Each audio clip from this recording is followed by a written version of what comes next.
Alright, we should be live now. Good to go. Yep.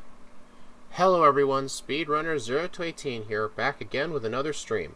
In the last stream, we did our Pokemon Blue key item randomizer with Steve M Plays. We used Arcanine, and I ended up winning by 3 minutes. So today, we're going to be doing Pokemon Pearl with Charizard. This will be the last game I introduce to the series. The last game. So now we'll have all these games in the series. Red, Yellow, Crystal, Sapphire, Leaf Green, Emerald, Pearl, Platinum, Heart Gold, Black, then White 2. So that's 11 games. So yep. And also, we're not going to do a Charizard stream for the games I've already introduced, Yellow, Leaf Green, Emerald. We'll just do that another time. So anyway, let's get on with Charizard's moveset here. Alright, I'm going to do it like this, kind of like how Steve M Plays does it, so I don't have to take screenshots ahead of time. Just ignore live split there, that's just where I have to have it. So, by level up, we get Air Slash, Dragon Claw, and Shadow Claw. Ignore those, you can only learn those via the move reminder in exchange for a heart scale.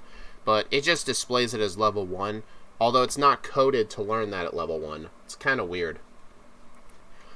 But we will be using the move reminder to get Air Slash, because Charizard has much better special attack. As you can see here, 109 special attack, 84 attack. In Gen 1 though, Charizard has special of 85, so its attack and special were basically identical, but it has much better special attack. So that's what we're going for. Yep. And then some other good moves include Dragon Rage at level 17 instead of level 54 like in Gen 3. So this is what we'll be using to take down Rourke, because I'm 4 times weak to rock moves. And some other good moves include Fire Fang, Slash, Wing Attack, Flamethrower. I'm not going to learn Heat Wave because I hate that move.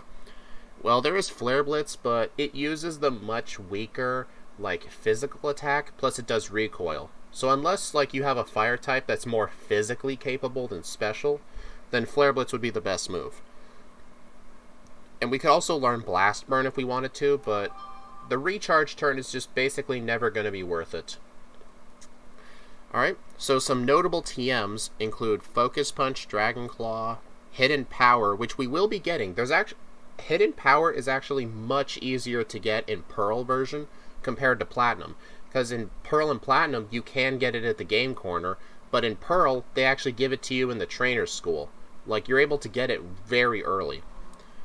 So, theoretically, like, if Charizard had no good way to take down Rourke's Pokemon to, like, let's say level 30, then, I would actually make myself Hidden Power Grass or Hidden Power Water, Fighting, Steel, anything that Rock is weak to.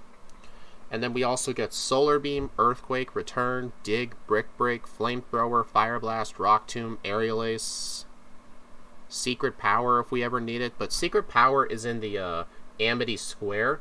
There's basically no reason to go in there in Pearl, because in Platinum we went in there for all 3 runs, but that was just because we needed the Amulet Coin to raise money for Hidden Power, and we have access to Hidden Power, so we really don't need to go in there unless we need a different move like Swords Dance, which we can learn, but we're not going to need it. And yeah, that's basically the gist of it. Let me just get back to the overlay here. Okay. Alright, let's get this show on the road, shall we? Start the music. Also, I'm curious of your opinions on this. I'm thinking for Pokemon Pearl, I use the BDSP music. Let me know what you think of that. Kind of like how for Yellow, Red and Yellow, I'm going to do the Let's Go music. That's just to avoid false copyright claims. But this, I think it might just be a bit more enjoyable. Just let me know what you think. Okay, so let's see. That's basically everything. So let me just pause my game here, because I have a hotkey while I spam my Turbo A button. So as soon as I unpause the game, it starts the timer and it gets me into the game. So I start the game perfectly every time. Okay, 3, 2, 1, go. What the? Oh, I was pressing down. Okay, yep. Nope, false alarm. Okay, don't hold down this time.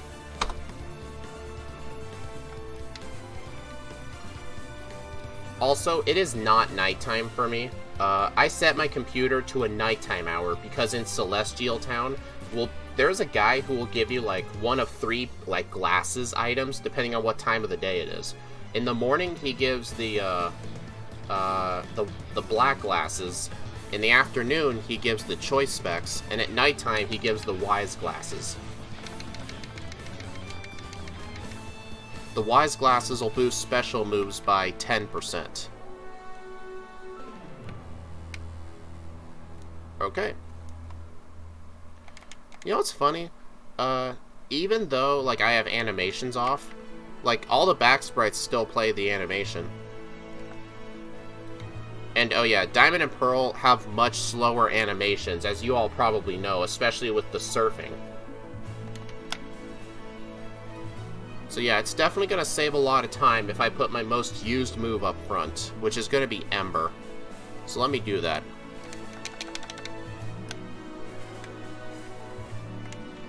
I'll put Ember here. I'll leave Scratch in slot 3. I'm not going to rearrange the moves on the overlay, because that's not really worth it for me.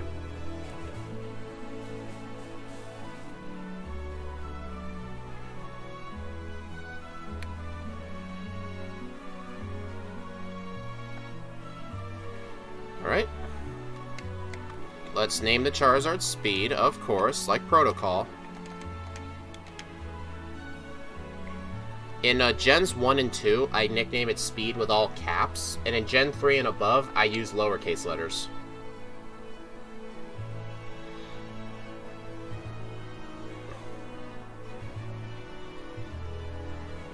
Alright, so while we do this run, I'll be sure to talk about differences with Pearl version to Platinum. I'll be sure to talk about those. One of the biggest differences is the Pokédex, because there's only 151 Pokemon in the main Pearl Dex, while in Platinum there's 210. So the trainers, teams, the gym leaders, their teams are completely different for the most part. So it'll be quite interesting to see how things go. Plus the levels for the gym leaders and the order you fight them in is different. In Pearl version, you actually fight Fantina as the 5th gym leader, instead of the 3rd. So her team is completely different. And you fight Maylene as the 3rd gym leader, instead of the 4th. Plus, due to the limited decks, all of them have really different teams. A lot of them will have, like, at least one Pokemon that's not of their typing. Like, Candace has a Medicham, and, what are some examples? Oh yeah, Volkner has an Octillery and an Ambipom. That could make some fights, like, harder, because, like, Flint in Platinum, in the Elite Four, he's just a complete spam with Earthquake. But in Pearl, he actually has a variety of Pokemon, including he has a Drifblim, a Lopunny, and a Steelix. So that could make things harder, but we'll have to wait and see. Plus, something I tend to notice is that in Pearl, the gym leaders are lower leveled, but the Elite Four and Champion are higher leveled. And in Platinum, it's the reverse. The gym leaders are stronger, but the Elite Four and Champion are weaker. That's just something I seem to notice. But yeah, we have Charizard's time in Platinum, so we'll be able to compare. We will do that after the stream, too. We'll compare their times and see who did better. My original, plan for the first edited Pearl video was actually going to be, Garchomp Pearl versus Platinum, but due to time constraints, I decided not to do that and just save it for another time. Instead, what I'm going to do is just Pearl with Staraptor. Because when I did that Platinum poll asking people, hey, what do you want to see? Of course, Electivire won, which is why I did my 1000 sub special on it. But one of the top contenders was Staraptor. Hello, Game Dev. Glad you could make it. We're doing Pearl version. It's the last new game I'm introducing.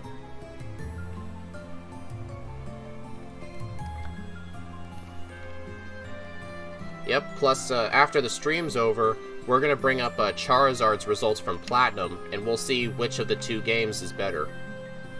But then again, you'll have to take it with a grain of salt, because Well, maybe not, because that Charizard run was my first Platinum playthrough. Or wait, did I do Lucario first? I think I did Lucario first. But then again, Pearl is mostly similar to Platinum in terms of, like, the story, like, where you go and things like that. So, I think they will be pretty comparable. Let's see. If you're rendering a video, how long does it normally take for a scripted? What do you mean by render? Like, when I save it in the editor, and then I press render to file? Is that what you mean? Or do you mean, like, the process it takes for me to make a video? I'm a bit confused. Oh, okay, so rendering to file. Let's see, I'm trying to think. The last video I exported the file was, Metagross. It was a 22-minute video, and it took half an hour. But for, like, one of my hour-long videos, it's probably an hour and a half. Alright, so right here, you gotta give the parcel to your rival. No, I don't use Adobe. I'm too cheap for that. Oh.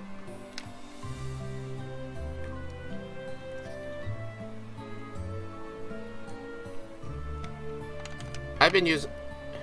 no, I don't use DaVinci either. I use something called Caden Live.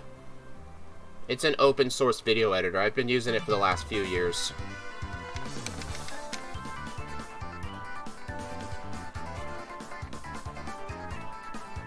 And I really like it. Plus, I know a lot of features about it, so I prefer to stick to it.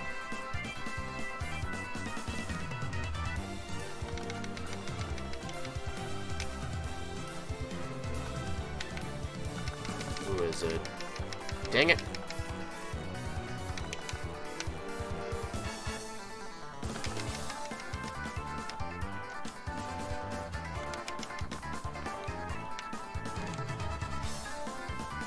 Okay, here it is. This guy gives you hidden power.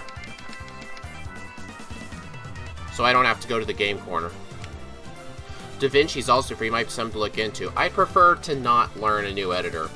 Like, I've been using the same one. I'd rather stick to it. You know what I mean?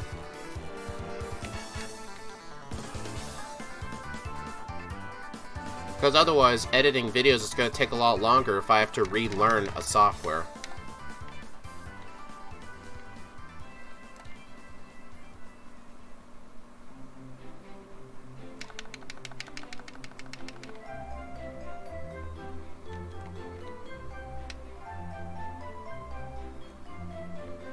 Alright, there's the coupons.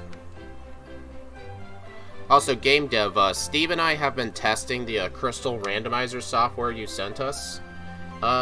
It seems to work pretty good. He and I, over the weekend, are going to be doing a practice run off-stream where he and I just race each other so we can learn the game. Because at one point we were stuck. We didn't know where else to go because the Pseudo-Widow tree was still being blocked and we couldn't get the expansion card. Hello, Mesho Meshop. How you doing? And, damn it, what was I gonna say? Oh yeah, we, were lost, and then Steve ended up going to the, Discord server where the software was from, and apparently we forgot we can take the SS Aqua back to Johto. We forgot we could do that. So yeah. I did a test with rendering a 13-hour video. It only took 2 hours, but it wasn't a normal edited video. When I make it with full editing, I can do a good test. Well, the thing is, waiting for stuff to export isn't really what causes a... Oh, Meshel. Oh. Sorry about that. I was just going off of how it was spelled.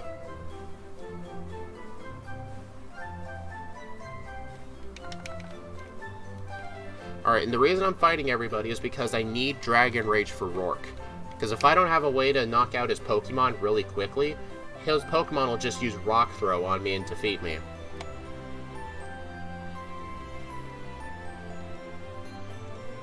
So yeah, the Crystal Randomizer's been working really great. We just need to practice it. Because Steve actually didn't know where some of the key items even were to begin with in a non-randomized run. Like, he didn't know who the Silver Wing guy was, and he didn't know what the lost item was.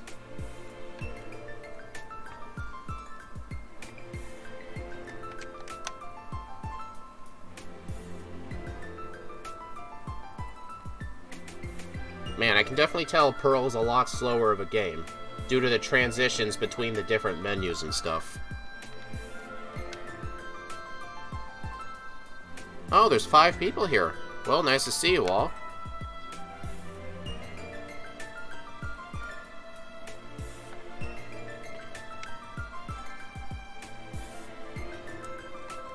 I don't really know if Abra is going to be worth it in Pearl compared to Platinum, because I pointed out in Platinum the reason Abra's not worth it is because as soon as you enter Eterna City, the game codes it so whenever you enter Eterna City, it becomes your new teleport point. They did that to prevent you from skipping the bicycle. So yeah. Well, I don't know everything about Crystal. I still had to study where some of the key items were. What am I doing? I don't have repels. Also, I realized I haven't been catching HM users.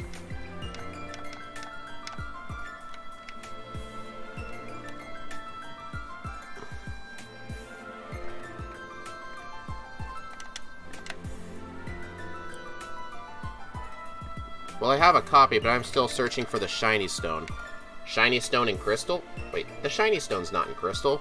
Or are you talking about Pearl?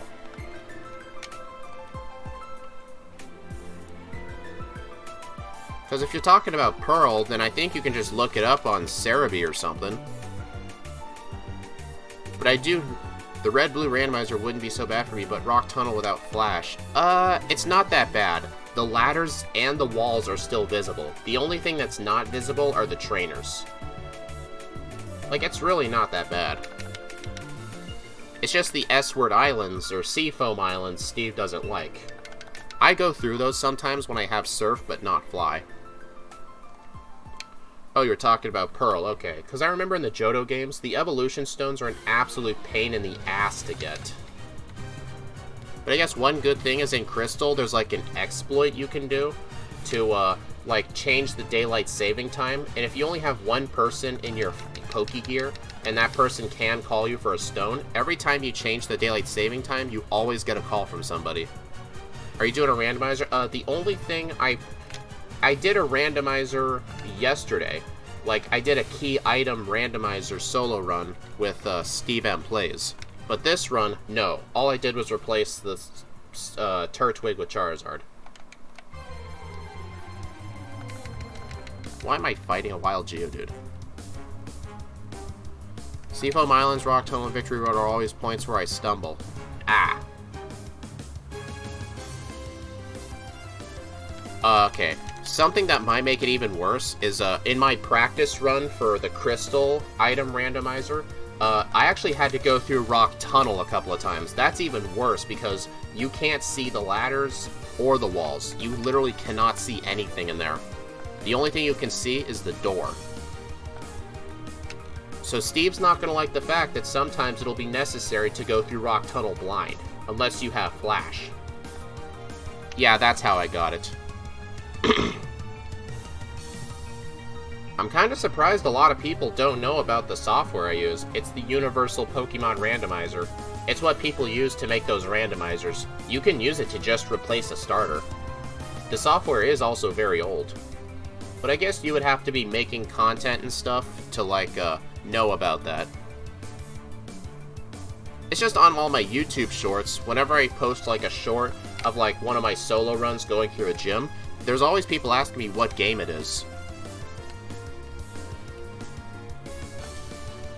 Yep, I am aware of Rourke. I have to be level 17 for him to get Dragon Rage.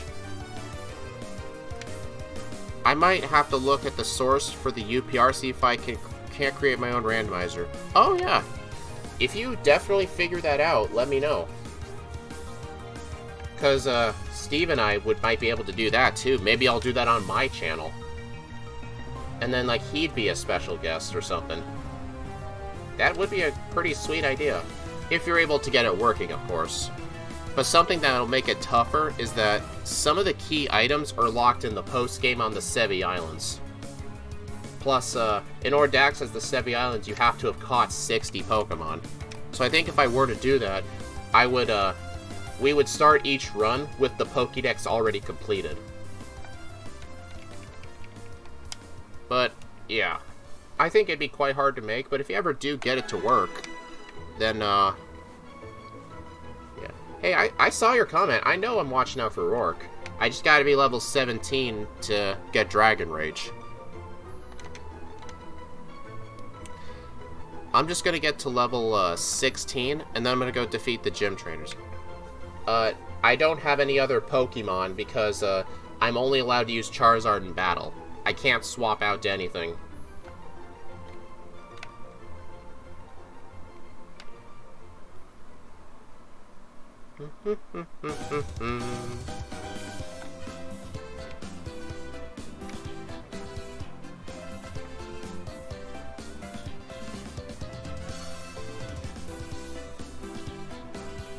Alright, I'm gonna go take on the gym trainers now.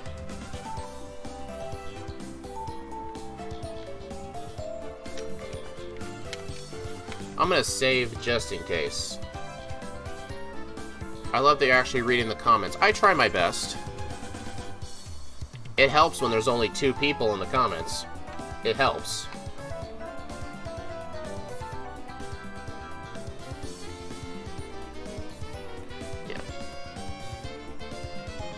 Yeah. Hopefully the second trainer can get me to level 17.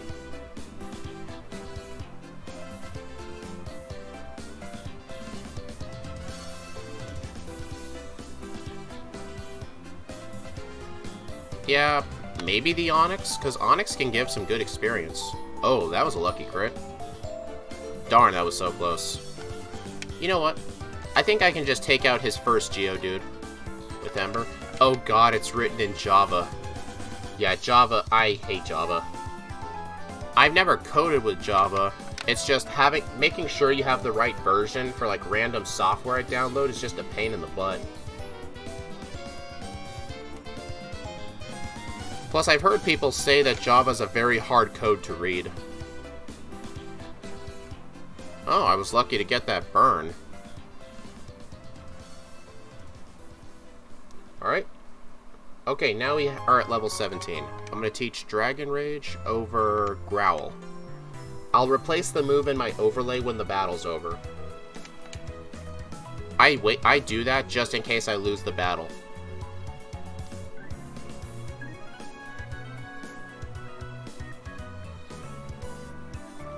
Yeah, this is what's frustrating. Rourke's first 2 Pokemon have less than 40 HP, but not the Cranidos. But the good news is, Cranidos does not have any rock moves. Okay, let me replace the move Growl here with Dragon Rage. Okay.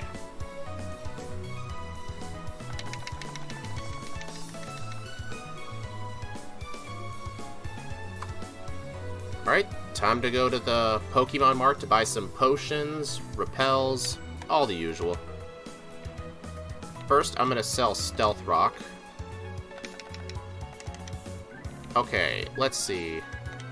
I'm going to get 10 repels, 3 antidotes, 6 paralyze heals, because in the newer games, there seems to be way more paralysis than poison.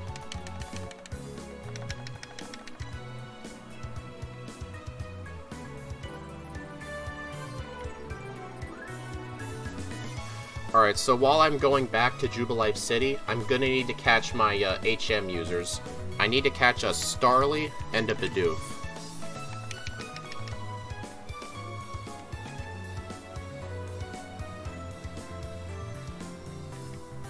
Also, I'm gonna get this item right here. It's another repel.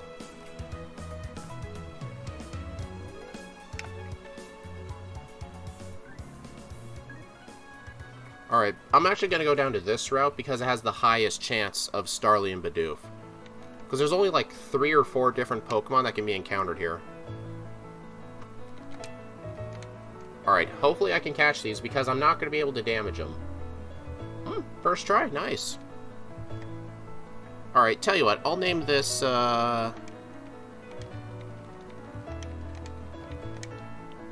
name it Misho. I'm gonna see if I'm gonna start doing this. Like, during streams, I'll name the HM users after people who chat in the chat. Alright, come on, I need a Bidoof. Yeah, that's one of the disadvantages of playing at night, because Kricketot are added to the encounter table. Here's a Bidoof. Alright, come on, you got 5 balls to work with. Man, I'm just getting lucky with these catches today. Alright, this one I'm gonna name Game Dev.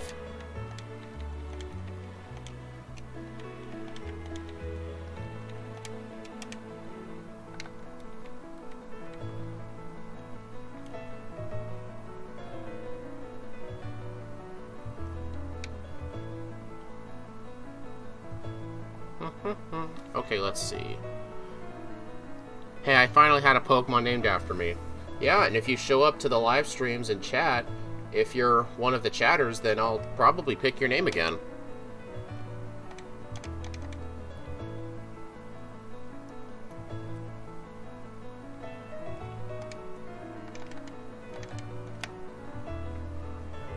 Alright, so let's see.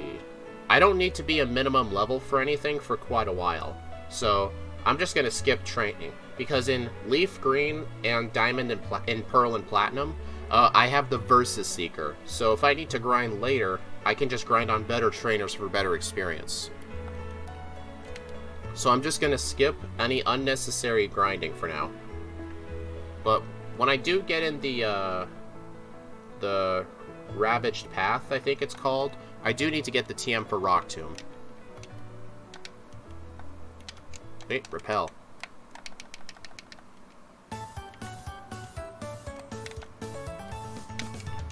Alright, gotta teach some HMs. Wait a minute, I've got 2 Starlies?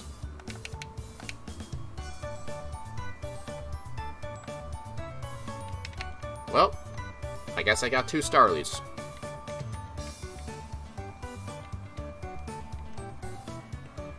Okay, so I'm gonna teach Rock Tomb over Smokescreen.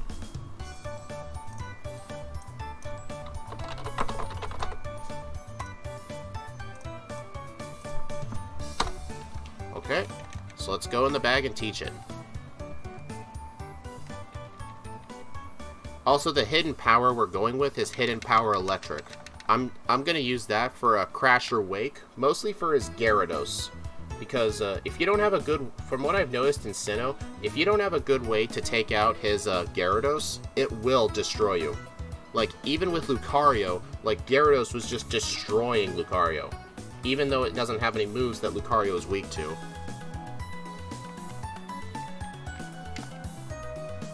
Awakening? Huh, I think in Platinum that's a Paralyze heal. Nope, don't heal. I'm nearing the center. You know, I did say I was going to skip optional training, but... eh.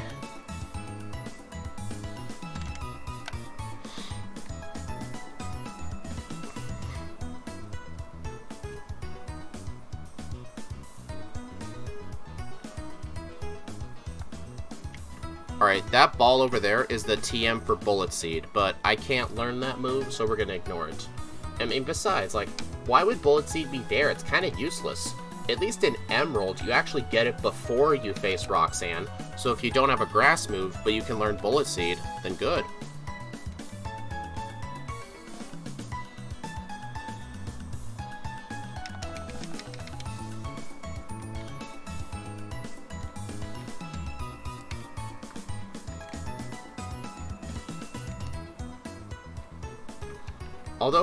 Although Galactic Commander Mars can be very difficult thanks to her Perugly, Charizard doesn't need to worry about it because I have Dragon Rage. It will two-shot it.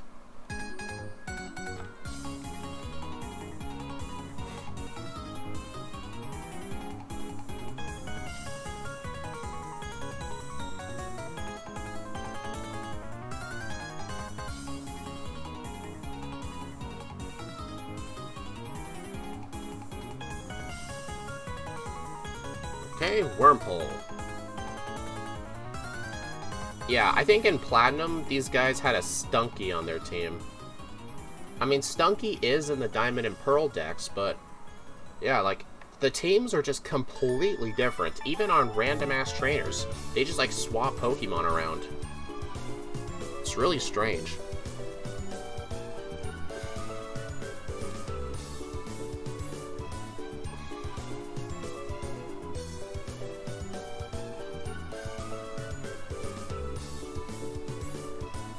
Yep.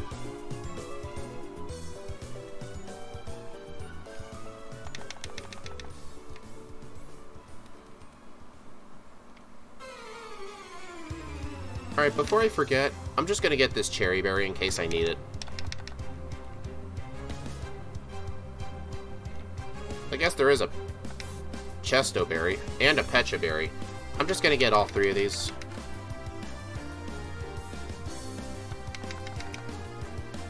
Man, it'll be nice to get the bike.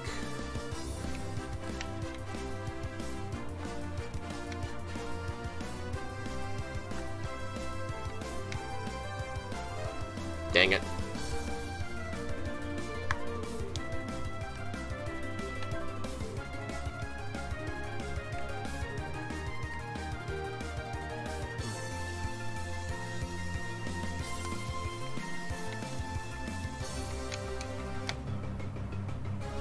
You may also notice that the Commander Charon, or Charon, or whatever, how you pronounce his name, Charon, he's only in Platinum, so he's not in Pearl.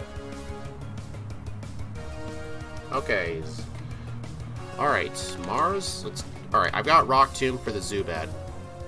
But I gotta be careful, the Zubat has Leech Life.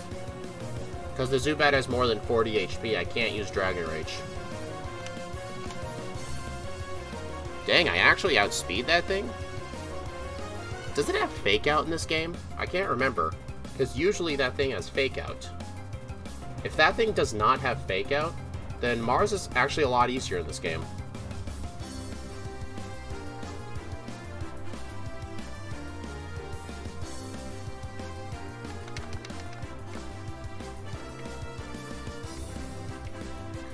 I think Pearl might be a little bit faster, maybe, in some places because you don't have to deal with Looker, like constantly showing up everywhere.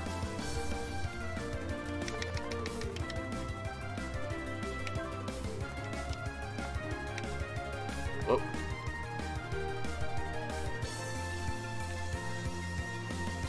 There we go, in the forest.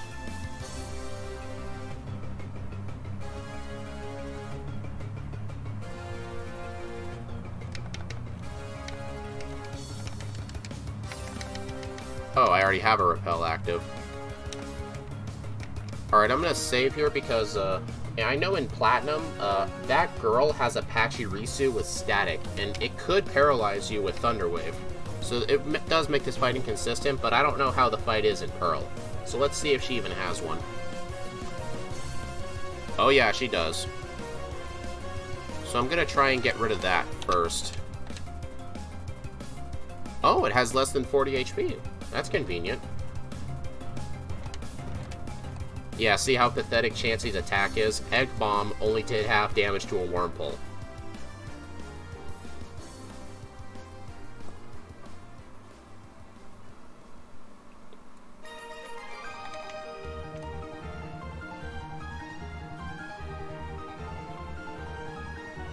Scary Face? No, thank you.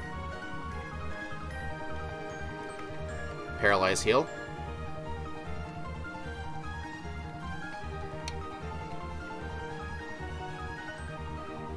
Yep, and these two Psychic trainers, they both have an Abra with Hidden Power, but it's Hidden Power fighting. Because the trainers in this game, like, they have different types of, like, IV spreads, but they'll always be all the same number, like all 0s or all 6s, all 12s. So whenever that happens, it's always Hidden Power fighting. So yeah, every trainer in this game with Hidden Power has Hidden Power fighting.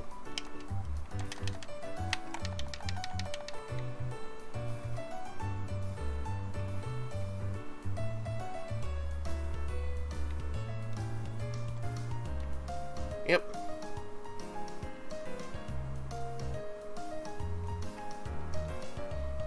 Huh, I also just realized something. It looks like Professor Rowan does not give you the TM for return back in Sanjum Town. That's not really a big deal, to be honest, because, there is another spot you can get Hidden Power. It's in the Lost Tower. And besides, getting it that early, the move is incredibly weak. You have to wait till later anyway. And in Pearl, the Lost Tower is actually mandatory, because at the top is where you get Strength. In Platinum, Strength is in the Selocian Ruins. Alright, so all the gym puzzles are also different. You have to, like, search for hidden trainers. Let's see, where's the first one at again? Oh, yep, right there.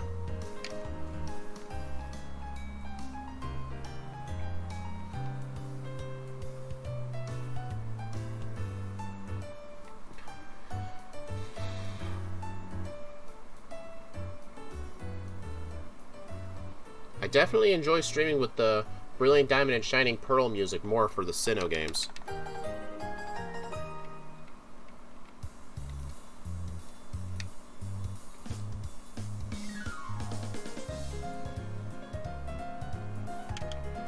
Yeah, but I'm really debating whether I should use the BDSP music in the edited Pearl video, because in Platinum I used the Platinum music, obviously, but otherwise Pearl would end up sounding the same.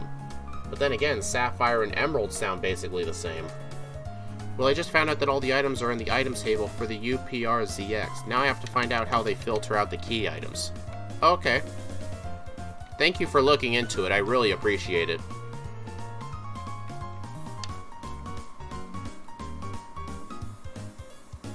Man, game dev should just be Steve and I's personal coder. That'd be funny.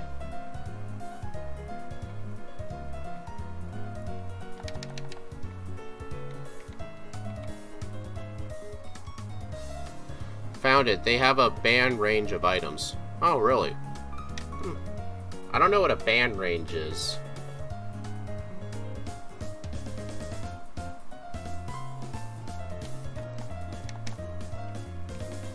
Okay, so now we're heading to Gardenia. She's actually going to be easier in Pearl, even though she has the same team. But the main difference is, in Pearl, she does not lead with her Turtwig, because her Turtwig has Reflect. So if I'm using any physical attacking Pokemon, they really struggle at this fight. But here, she does not lead with Turtwig. So I can actually get one Pokemon out of the way first. Just the name of the function that excludes items from the list of items that can be randomized. Oh, okay, yeah. But yeah, even if the Turtwig did use Reflect, it wouldn't really matter.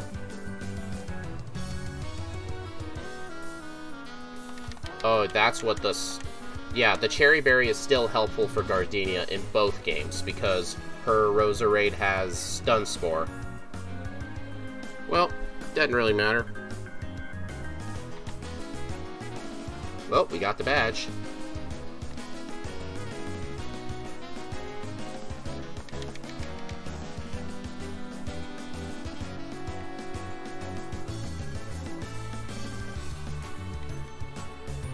Alright, let me heal up my paralysis really quick. You know, I will just say, out of all the DS games, out of all the games I've been playing so far, the game with, like, the best, like, bag for, like, holding items and stuff is, for sure, the Sinnoh games. Because, there's, like, 10 different categories, and everything is all nice and sorted out easily. Heart Gold and Soul Silver has those same categories, but the problem is, moving items is a huge pain in the ass, because you have to select an item and then click move. You can't just press select to move something. That's kind of irritating.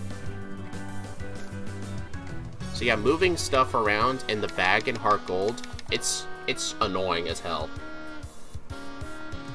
Plus, in Gen 1 and Gen 2, the bag is limited in size. Okay, here's another difference. In Pearl, these Galactic Grunts are actually mandatory, but in Platinum, if you take the right path, you can actually skip all of them. Oh well, it's free experience. And here's another difference. Usually after I get, like, the bicycle and stuff, I can go on Cycling Road back down to Orberg and into Mount Coronet to Hearthstone City. What I can do is, like, go in the hidden entrance to Wayward Cave and get the TM for Earthquake. But in Diamond and Pearl, they actually have Strength boulders blocking the way. So you actually cannot get Earthquake until you're able to use Strength, which is after the 5th badge, I believe. No, not the 5th badge, that's Surf. The 6th badge allows you to use Strength, I believe. So yeah, you have to come back much later in the game. But in Platinum, they don't have those boulders there, so you could get Earthquake before Hearthstone City, which is a very overpowered move. It'd be nice to have, but I can't control what this game has.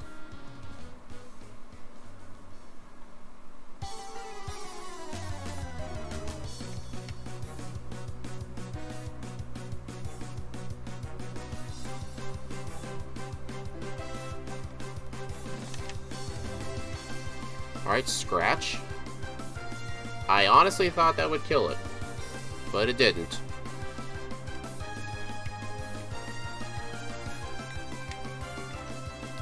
Alright, save before Jupiter. Jupiter can be difficult in this game too, because Stunk Tank is very tanky, and it has Night Slash.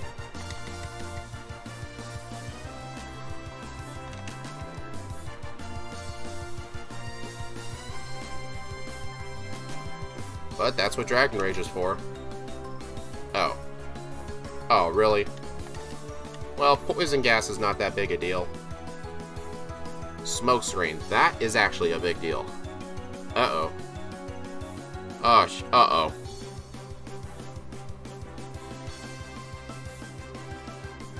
Dude! I literally died just missing so many moves. So yeah, Smoke Screen also.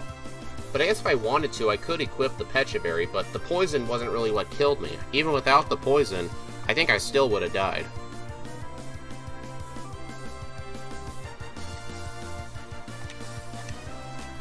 Also, if the music's too loud, just let me know.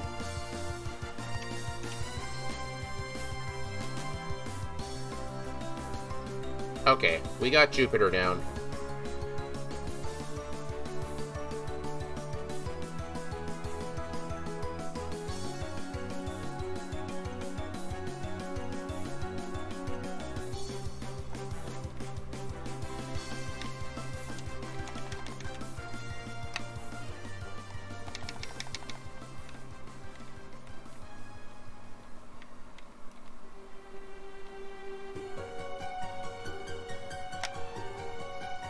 Also, that tree in the top right under the reset counter, that leads to the TM for Thief. But we don't need that move, and besides, I don't even think Charizard can learn it.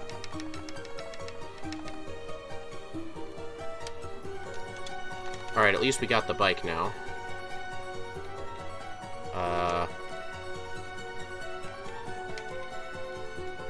Alright, let's heal up at the center here. And then we're also going to go to the Pokemart here and buy some escape ropes, because we didn't have enough money back in Orberg. Actually, aren't you mandated to get the... Yeah, you are. So yeah, you have to get the Explorer Kit.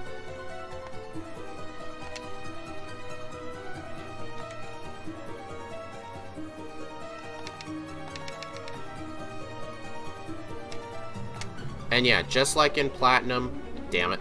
Just like in Platinum, the Underground is banned. The reason I ban it is because you could get access to some treasure or some plates to like increase type boosting moves, or you could also just get treasure to make money. So I think just for consistency's sake, I just ban the Underground.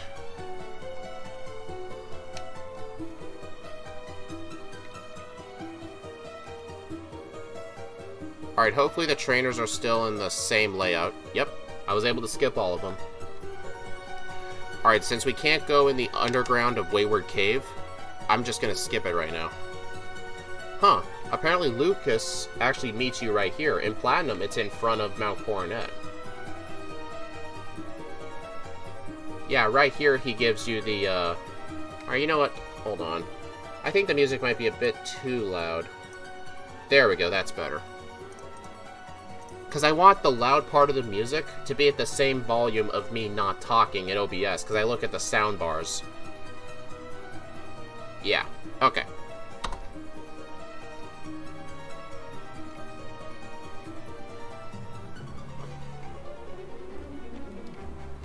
Alright, we're actually going to be going in here. I'm actually going to get the TM for Brick Break.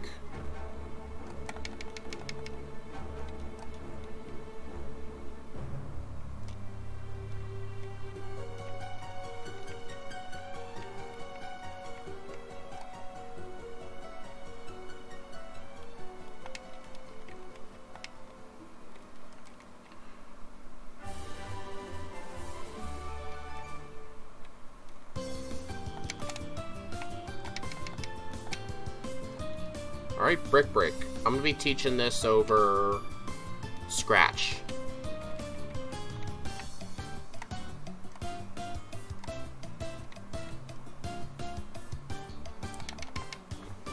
Alright. Scratch, replace with Brick Break.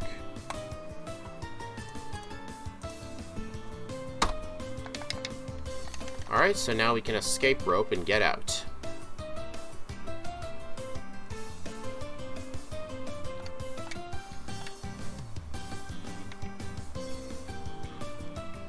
Yeah, because GameHook's not compatible with the DS. At least not yet. Yeah, Scott told me that... he didn't tell me, he told, like, his, stream chat or some, that he has... he hopes to get, GameHook working with, the DS by the end of the year. He says that's a goal of his. Because you basically have to recode parts of RetroArch. I think Scott would have to, like, use his own custom version of RetroArch. But if that does ever happen, where he does get it to work, all I'm gonna do is, like, have the moves be automatic, throw in the PP, and then enemy Pokemon information. I want to have somewhere be, like, my main stats, but I don't know how to do that with the bottom screen being there.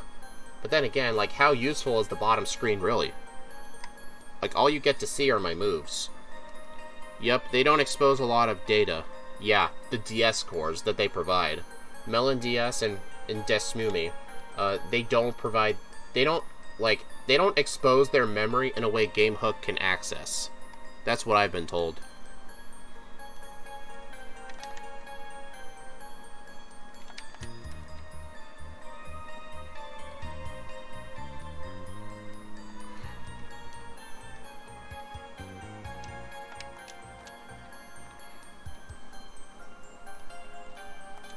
Ugh.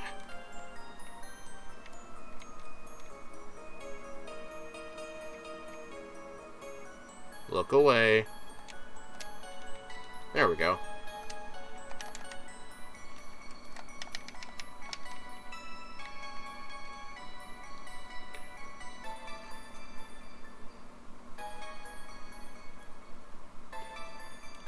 That's actually the first spot in the entire game you encounter Cyrus.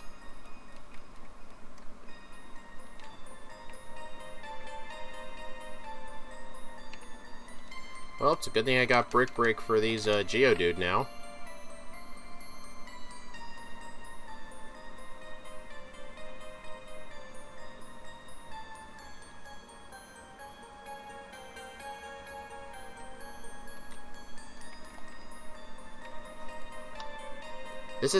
That is basically how it is. In order to get the memory GameHook needs, we have to use a different API that RetroArch exposes called Retro Achievements. So, wait, you have to reprogram GameHook then? Or do you have to recode RetroArch?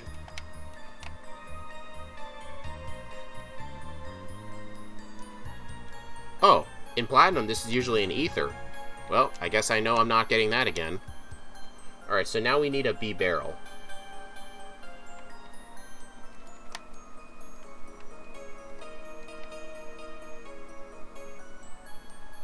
Yeah, we need a B barrel for surf, strength, waterfall, and rock climb. It's usually a 20% chance on this route. At any time of the day. At least in Platinum. I think it's the same in this game. Psyduck is pretty good, but the problem is it can't learn rock climb.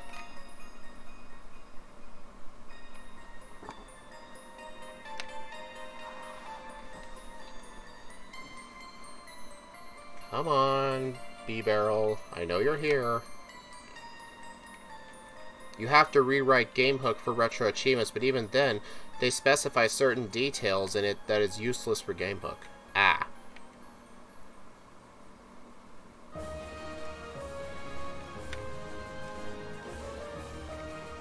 But besides, I don't want to wait until GameHook is compatible to do the DS games. I know that's what Scott and Squidgy have said. They want to wait till GameHook is compatible, but I'm not willing to do that.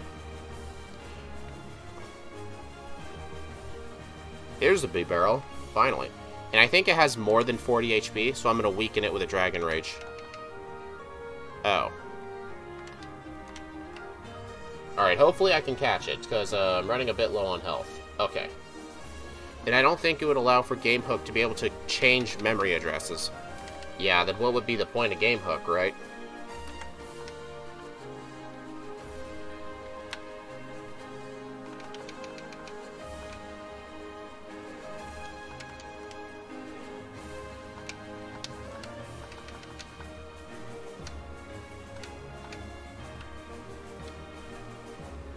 But yeah, I'm fine with the sacrifice of manually editing moves and, like, not having trainer info on the right side. Just for the DS games, I'm fine with it. And besides, for routing purposes, I actually have a spreadsheet of all the trainers' stats and stuff.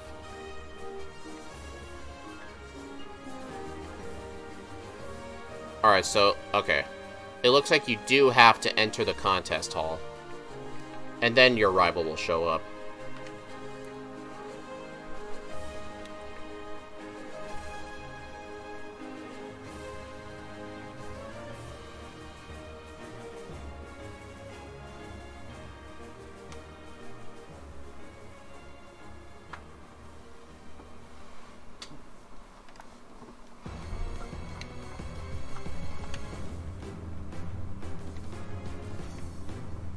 Alright, yep. Also, the rival is very pathetic in this game, I'll just say that. Except for the final fight. Like, he's just bad. Because look, he still has a Starly.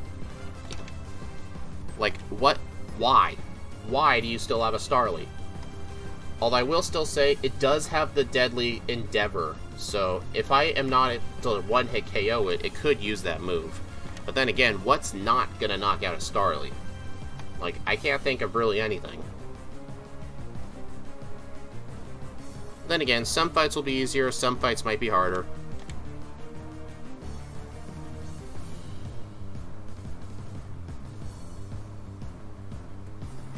Alright, Fire Fang over Rock Tomb.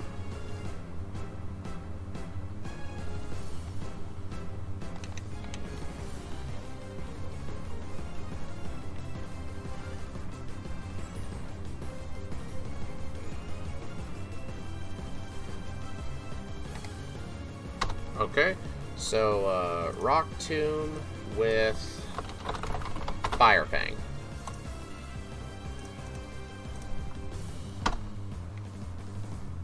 Alright, time to go to Route 209.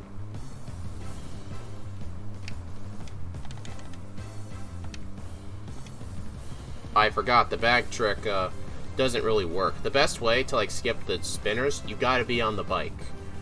You gotta be in the third gear, so it's a lot easier to speed up.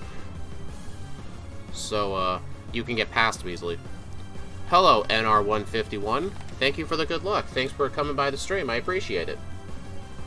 Okay.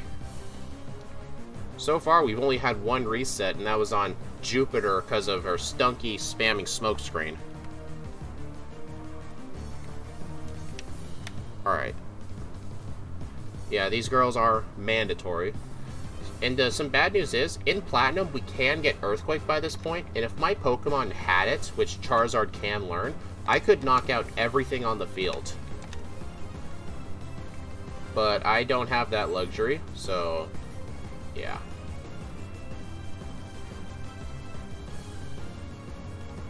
Okay, luckily that used Rock Throw on Starly. If it used it on Charizard, I'd be in huge trouble. Brick Break.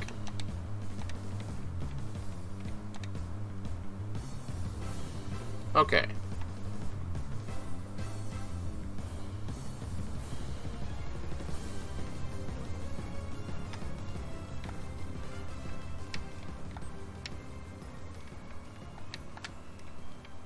Alright, let's see.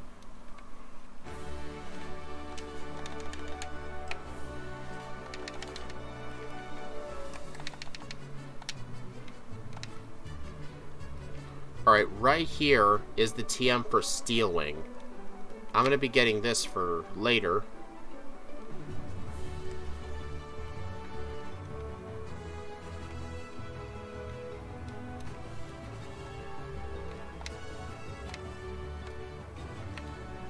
Alright, got the calcium.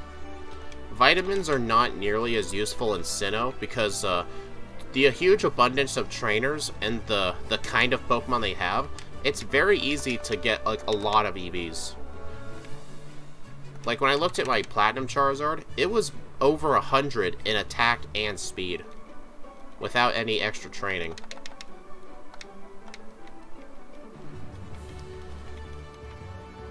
Alright, now I gotta go in the Lost Tower.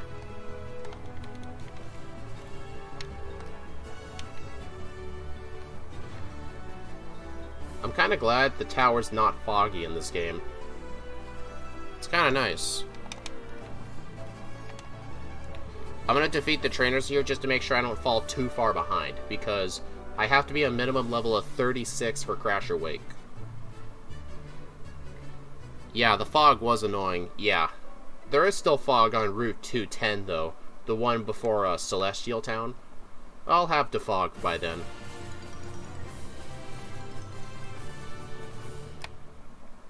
Ovalstone. There's also the TM for Return in here. I'm going to be picking it up. Well, I'm out of repels. So I guess next time I should buy 11 or 12. Okay. Brick Break.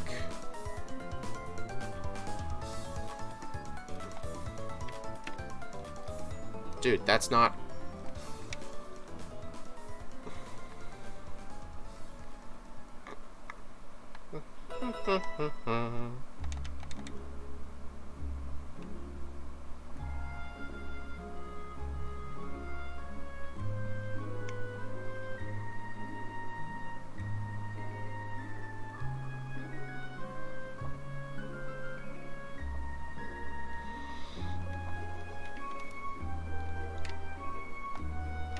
Okay, yeah, there's still a lot of trainers on this floor. It did say fight everybody, but I'm gonna skip the double battles.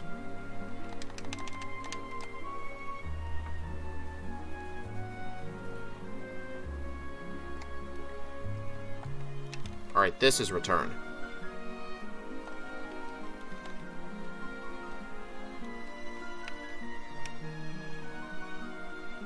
Alright, got Strength.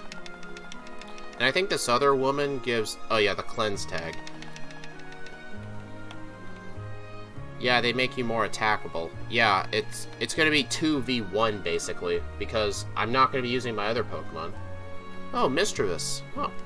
Oh yeah, I think Misdreavus is a Pearl exclusive, so that's why it's there. But yeah, I'm out of repels.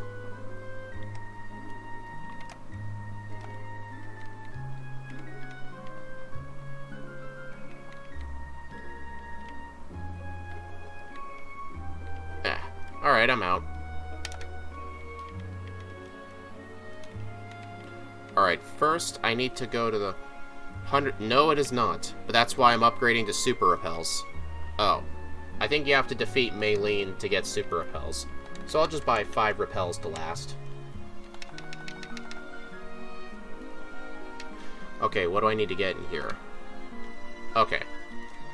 I gotta go in the Solosian Ruins, even though Defog is not in there, because in Platinum, it's in here. There's a rare candy in the final room. Ugh. Hopefully I remember my way through here.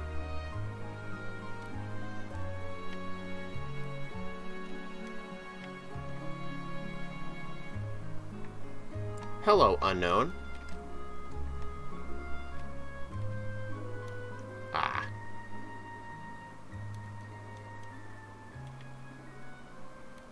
Down here. Yep, it's to the left.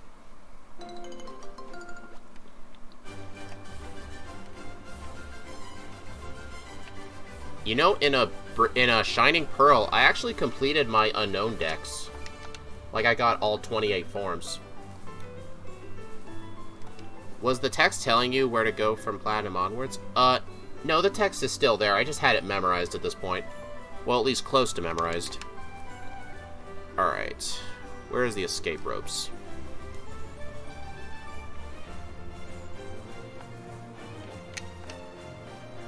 Alright, time to head towards Maylene.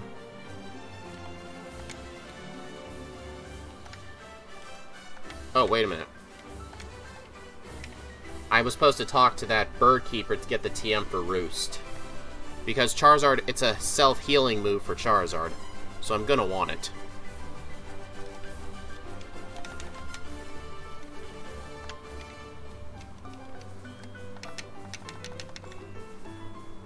I then missed... Oh. Yeah, Roost is really good. It's like soft-boiled or recover. Although in newer games, it makes you lose the flying type for one turn, but I don't think that was in this game. I don't think they added that to, like, what, Gen 7? Gen 8? I don't remember. It was a very new gen they added that.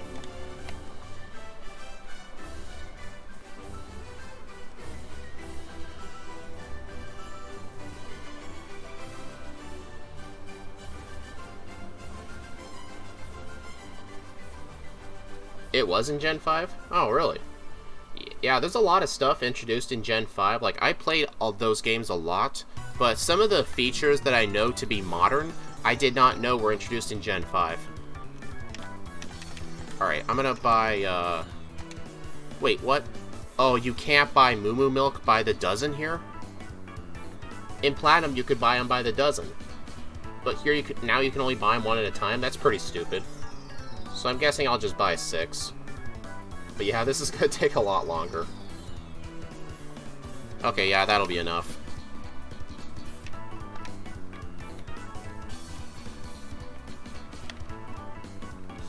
Yeah, I actually found out in Gen 5, they changed the move Growth to boost attack and special attack. I always thought it was just special attack, but I did not know they made that change. It's probably because in newer games I've never used the move Growth. I never used it.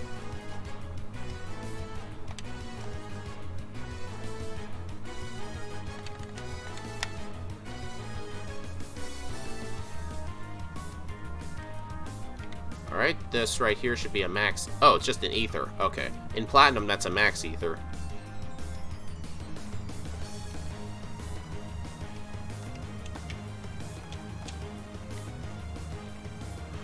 No, it was in Gen 4 I checked. I remember Gen 5 because of Tornadoes becoming a triple question mark type by Gen 4 rules, so watch out for Earthquake. Oh, really? That's in Gen 4?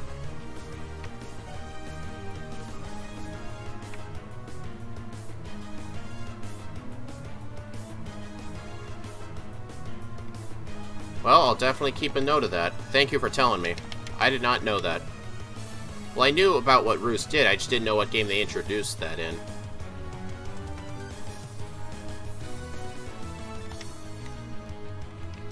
Alright, gotta save here. These two Ace Trainers are actually quite difficult. Not Ace Trainer Maya up top, it's Ace Trainer Dennis who I'm talking to. Oh. Man, he's... In Platinum, he literally had a Drift Blim.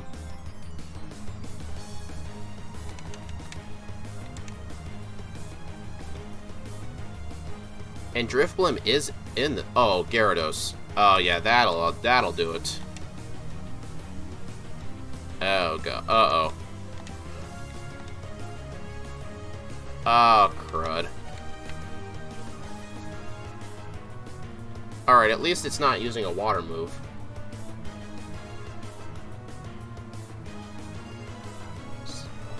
So I guess he is still quite difficult in this game. Okay.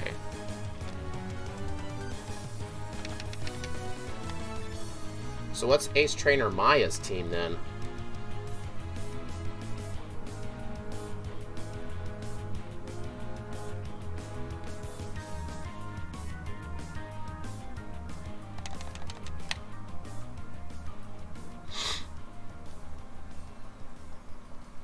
A Kadabra.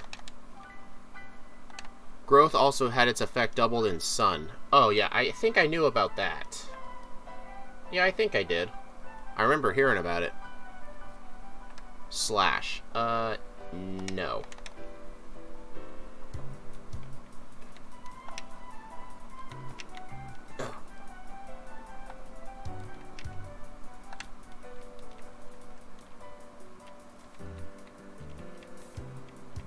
Oh, I could have swore there was a hidden item over here. Oh, I guess that's just in Platinum.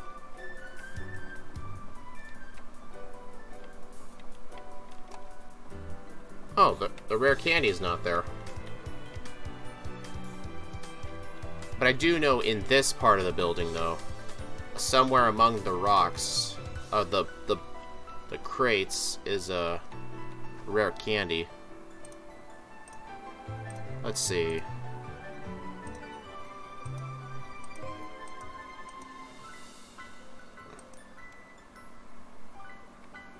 That might be only from where that yellow teleporter is. So I'll just ignore it. I'll just ignore it.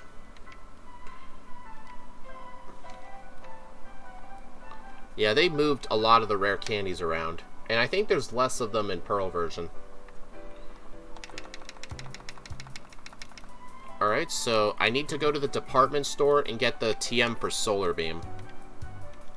Because in the Elite Four, we're going to be using Sunny Day's Solar Beam strats, so that'll be fun. Is the TM's on this floor?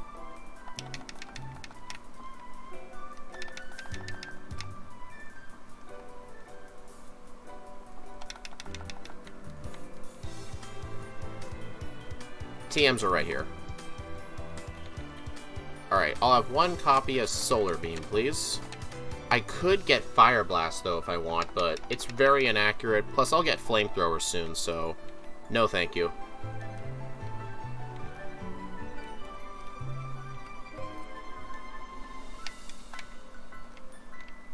Alright, what do I do now?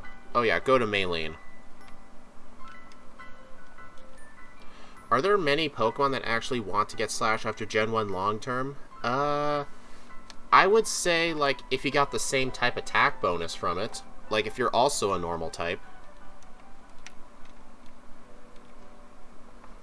But, honestly, it could still be helpful, yeah.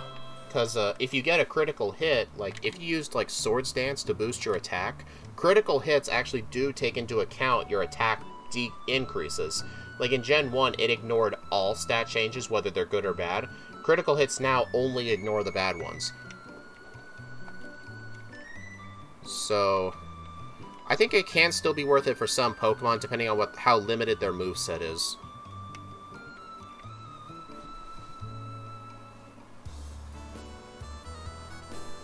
But for Charizard, it's not really worth it because its attack is not its strong suit. It has better special attack.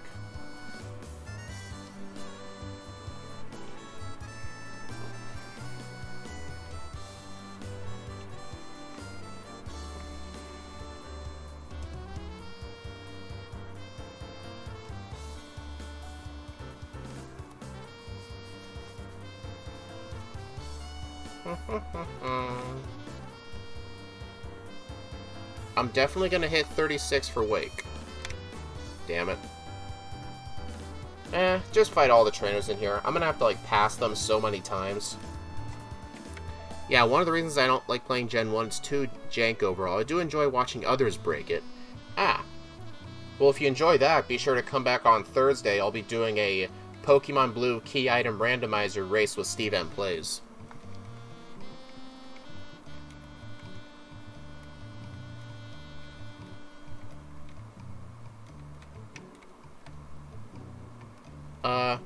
Wake is, his hardest Pokemon is usually his Quagsire, because it's only weak to grass, and Hidden Power Electric is useless on it.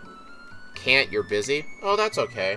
There's always the VOD for it, plus, I do the races on Monday as well. But yeah, you can always just watch the VOD. That's okay. But yeah, they are pretty fun races. Because all the key items are shuffled around.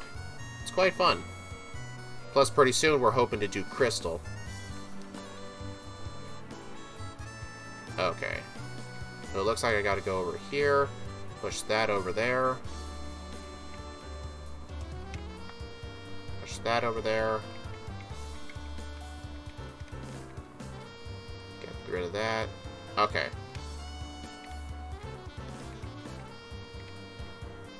Alright, got the first part down. Can that be soft lockable? The software is smart enough to prevent that. So it will prevent soft locks.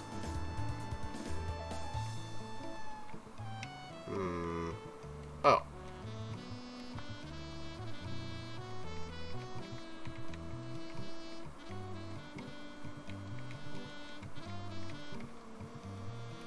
Alright. Oh, dang it.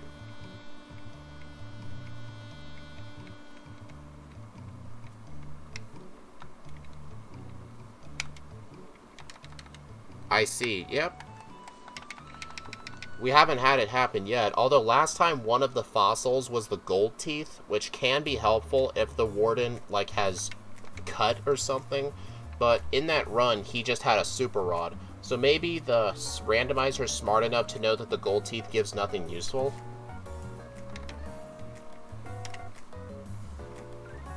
But yeah, we haven't had it happen yet.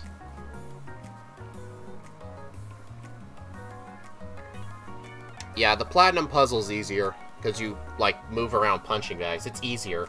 Like, doing this, like, it's kind of difficult to, like, remember. But I'm not trying to complain about a gym puzzle being hard. Like, it's nice to have difficult gym puzzles, because then you have to figure out the best way to solve them.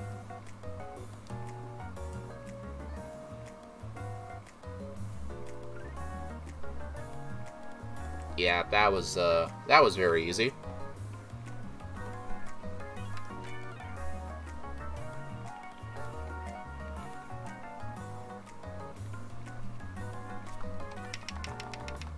Alright, time to go down to Pastoria.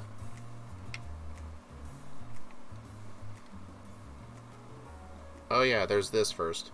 It's kind of hard to translate my Pokemon knowledge from German to English. That was a fast battle. Yeah, it was pretty easy.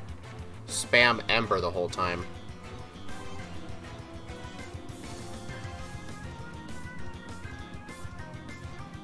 So yeah, in Platinum, since you're able to get Earthquake early, I could actually spam Earthquake this whole fight, but even if that were the case, it doesn't look like I could do it. Because bug types are resistant to ground. But like in Platinum, Lucas's Clefairy can use Gravity to like bring everything to the ground, and then I could just spam Earthquake on everything. Like Brock with Charmander. Yeah. Oh, jeez.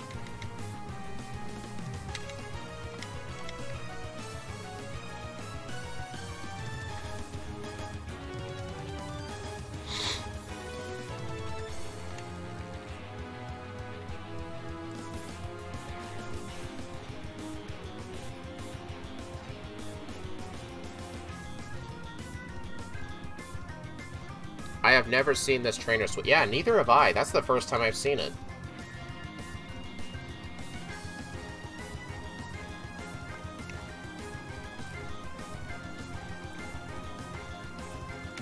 Alright, I'm gonna go here, get Fly.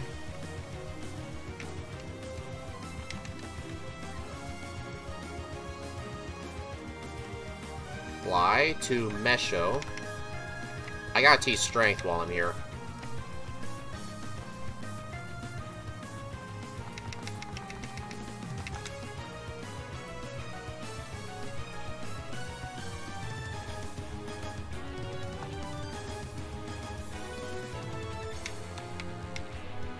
I kind of wish Barry could. Munchlax is not exactly useful. No, it is not.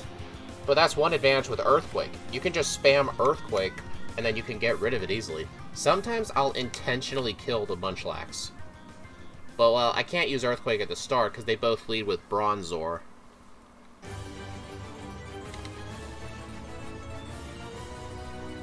But something I actually noticed when I was, mapping out all of the trainers' Pokemon and stuff for Pearl, just the important battles.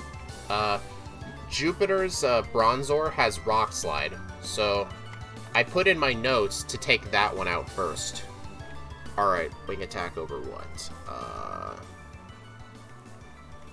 I'm just gonna get rid of, yeah, I don't need Brick anymore, do I? No, I don't. And no, AI Bronzor has the Heat-Proof ability. Not in the Jupiter fight, because I went to the trainers, I used the Desmume emulator. I was using a Lua script to tell me all of the opponent's stats and stuff. Their Bronzor have Levitate. Alright, let's see, over Brick Break. Wing Attack.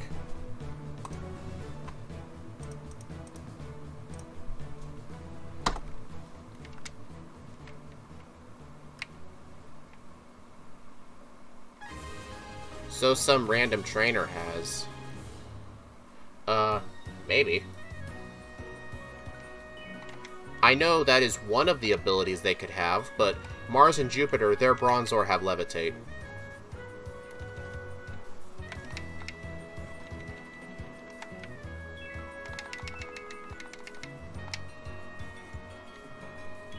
Dang it.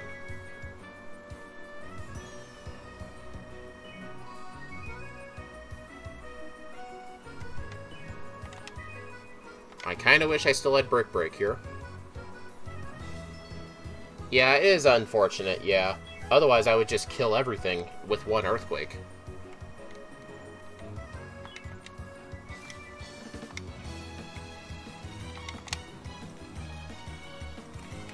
Ah, yes, worst fossil. Yeah, Shieldon is really bad. I do not like it. Because it's very slow, its attacks are bad, and it's 4 times weak to fighting. And ground. This guy heals your Pokemon, too.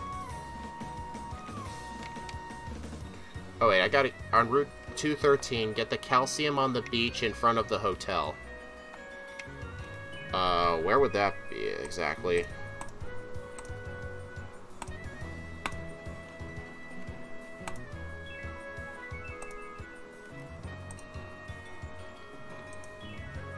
Okay, there it is. God damn it. Oh. Dude! I know there's a calcium on this beach. Okay, it's over there. Yeah, it is handy for training in the hotel. It definitely is. Like, what? Because you have to pass by this place multiple times, like to chase galactic grunts and stuff. You can just have that guy heal you. It's faster than using the center.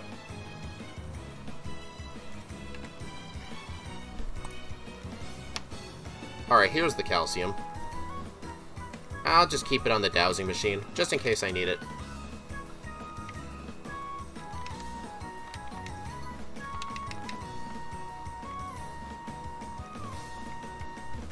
Oh yeah, I also need to get a heart scale.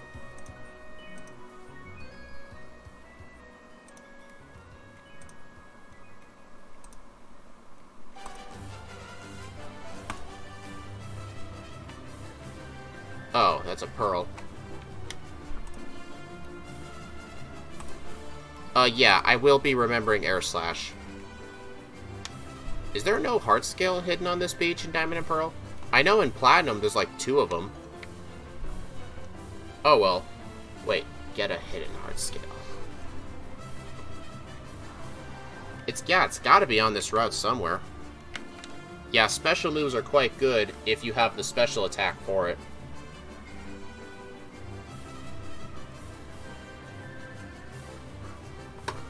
I'm gonna take a look at something here, actually. Let's see. I'm gonna pause the run, and I'm gonna look up this route. I'm gonna see if there even is a hidden heart scale, because that's what I put in my notes. Because I know in Platinum there's a heart scale. Let's see. Route 213 Pearl.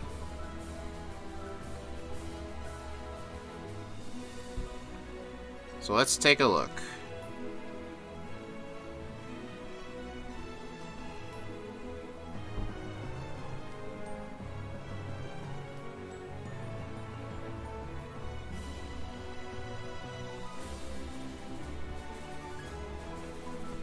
Nope. The heart scale is, only in Platinum.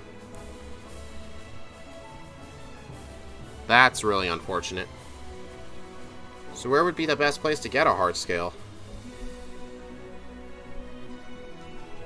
So yeah, that's an error with my notes.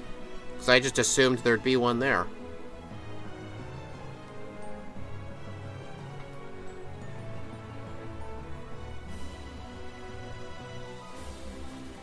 There is one on 212, 213, and 214. Well, I looked on 213, like, it doesn't say there's one in Pearl, just Platinum. So, here's what I do. I go to Bulbapedia, I look up the item, and then it gives the locations in every single game. So let's take a look. Okay, Diamond and Pearl, there's only 2 of them. Route 212 and 214. 214. Which one is that again? Oh, that's the route I was just on. It's the route I was just on. Yeah. So yeah.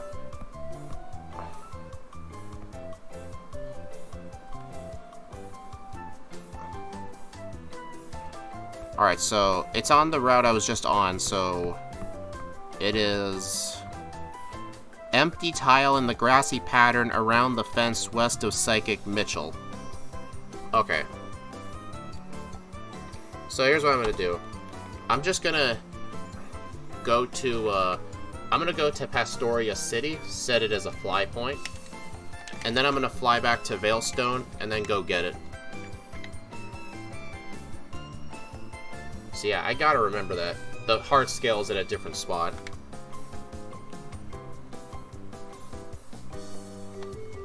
Alright, so it's in the grass east of Psychic Mitchell. It's not that guy. I think I have to be in the over there.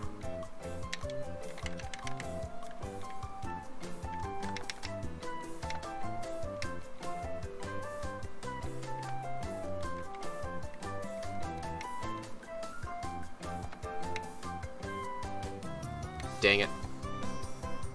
Oh wait, is this Psychic Mitchell? Oh yeah, it is.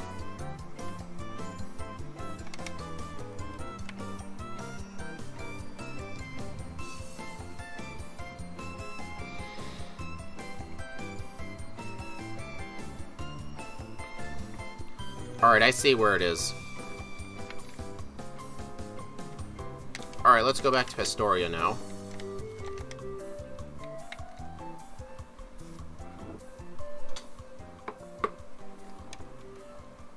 Alright, let's go teach Air Slash.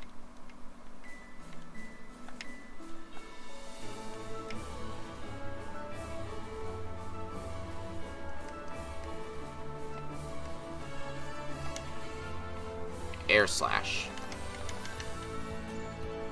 Air Slash, it's supposed to say over Dragon Rage, but I'll just teach it over Wing Attack and then Hidden Power over Dragon Rage. Actually, no, I need to keep Hidden Wing Attack for now, so over Dragon Rage. Alright, now I gotta teach Hidden Power. Hidden Power over Ember.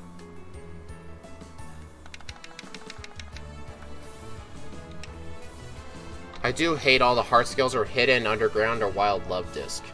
Yeah, in Heart Gold, you have to smash boulders to find them. So yeah, if you don't want to rely on luck, then it's quite hard to get them. Okay, let's see. Dragon Rage I replaced with Air Slash.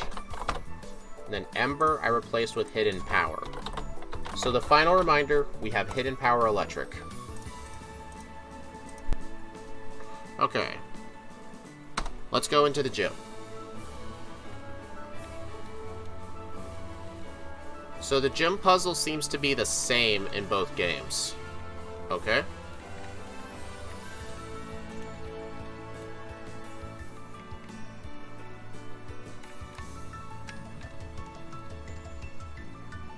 Yeah, Crasher Wake is honestly, like, he's kind of weird because, Hidden Power Electric is very good against his Gyarados and his Floatzel, but his Quagsire's immune to it. Or if you have Hidden Power Grass, it's good against the Floatzel and the Quagsire, but Gyarados only takes neutral damage from it. So you really have to decide which one is better.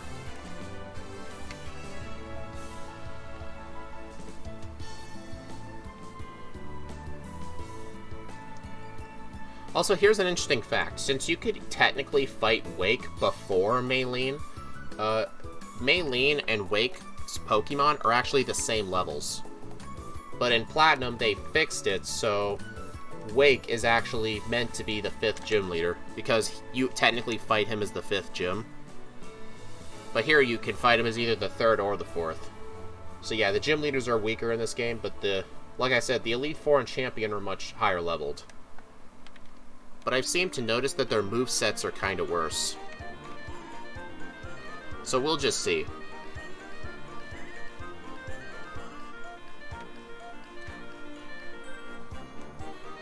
At least the Wild Love Disc have a 50% chance at holding them. Can you imagine if it was like a 5% chance? That would suck.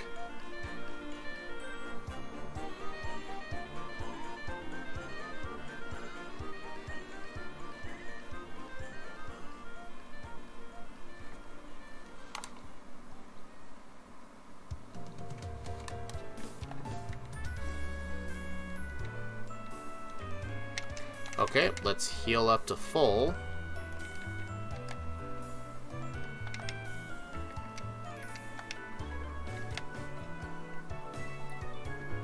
Yep, and we're at the minimum level of 36.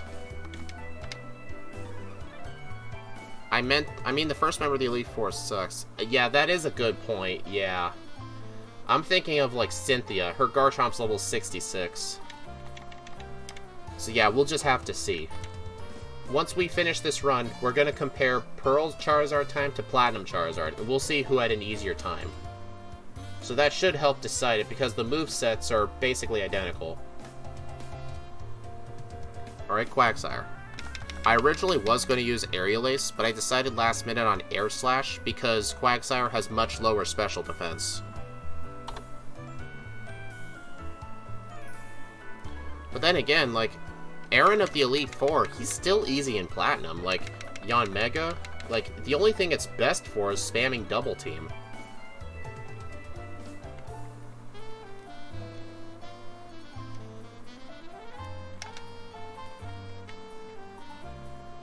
Alright, so you gotta talk to this guy here. And then he runs away, and then as you're trying to oh, damn it.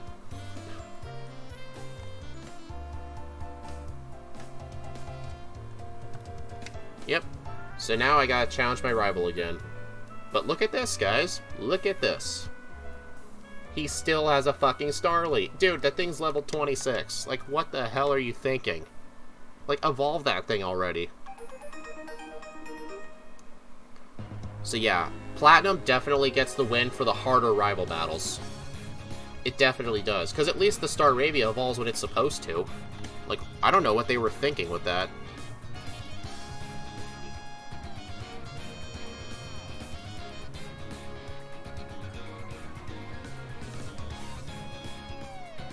Oh look, the fight's already over. And when you fight him in Canalave City, his Starly is a Staravia, but it's not a Staraptor. Is that a joke about Barry wanting moves earlier because impatient? I don't know, actually. Maybe. Because they do learn moves earlier when you leave them at their base forms. Maybe that's to make them harder? I don't know, but Starly is still bad. Wait a minute. I gotta buy repels.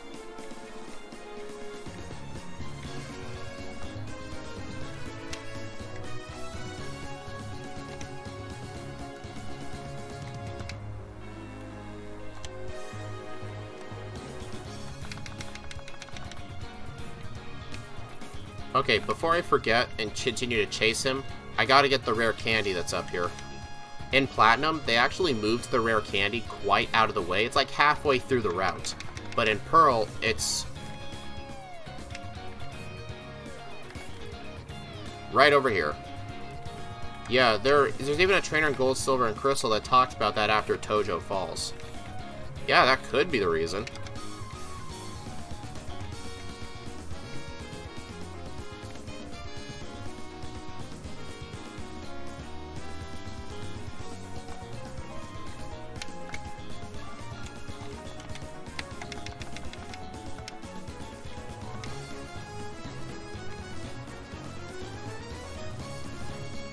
We're honestly making quite good time so far. Only one reset.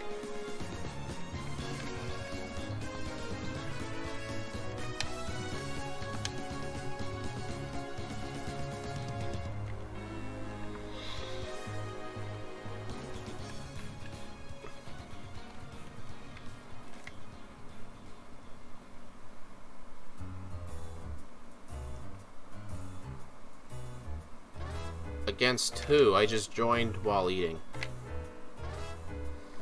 Who was I talking about? I don't remember who I was talking about.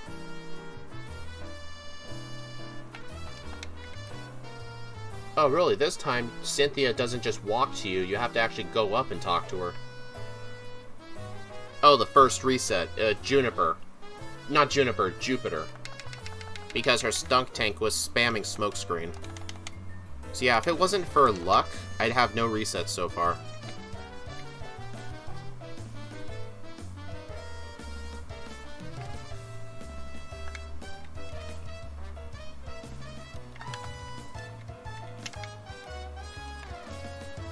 Ah, I see. Classic. Yep, pretty much. Oh, I also did not get defog, I forgot, but who cares? It's not really a mandatory HM anyway. In Platinum, you get it in the Selosian Ruins. In that room, I got the rare candy. But in Diamond and Pearl, you have to enter the Safari Zone to get it. And some guy gives it to you at the entrance. I just gotta deal with the reduced accuracy.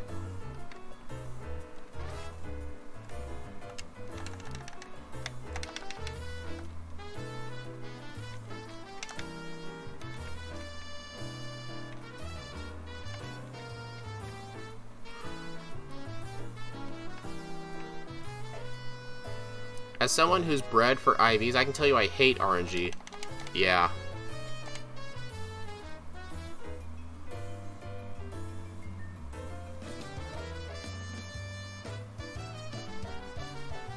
At least the chance to miss occurs on both sides. Like, you see how the Groddle actually missed Mega Drain?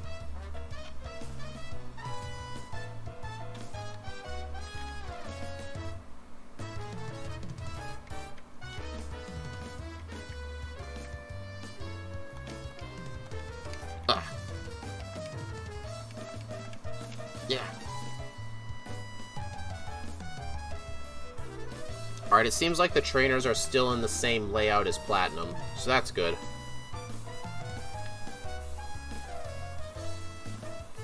Why did I use, I meant to use this. Dude. Dude, what the hell? Dude, I just missed like 3 times. 4 times. 5 times. Dude, that was absolutely ridiculous. Yeah, I remember my first playthrough I missed defog and used mostly sure hit moves. Yeah, if I did have a no-hit move like Aerial Ace, then yeah, that'd be fine, but I chose not to pick it up. 95 accuracy. Well, don't forget, it's also in the fog. Where are the stairs?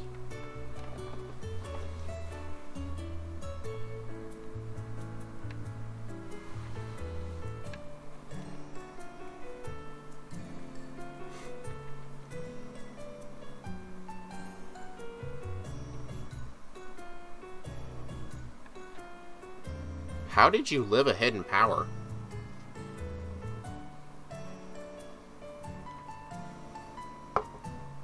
Okay, yeah, this is annoying as hell. But you only have to be in this route once. Alright, there's also a optional spinner up there, but it's kind of hard to see in the dark, in the fog. Damn it. Like, it's almost impossible to like, avoid that guy, because he's a spinner you literally cannot see.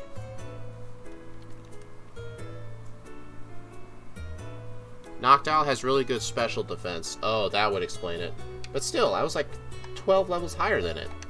Like, I didn't think it would live.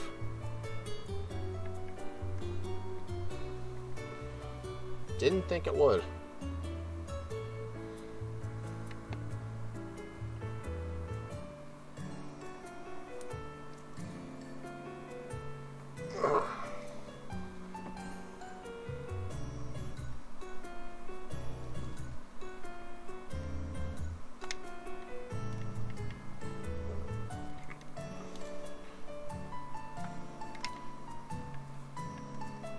Alright, got the Wise Glasses.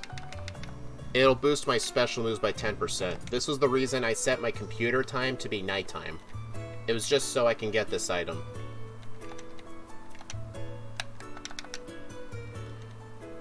I was also thinking I could give it an item like the Charcoal to boost fire moves by 20%, but in Platinum, so I assume the same for Pearl, the Charcoal and the Flame Plate are in the post-game by Stark Mountain.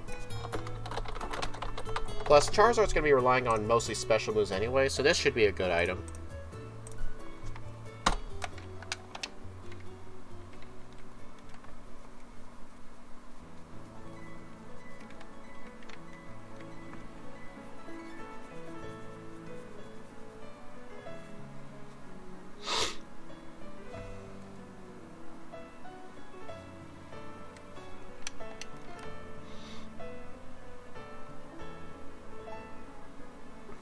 %of 95 is 57%. Oh, yeah. That would explain it. Yeah, thanks for doing the math.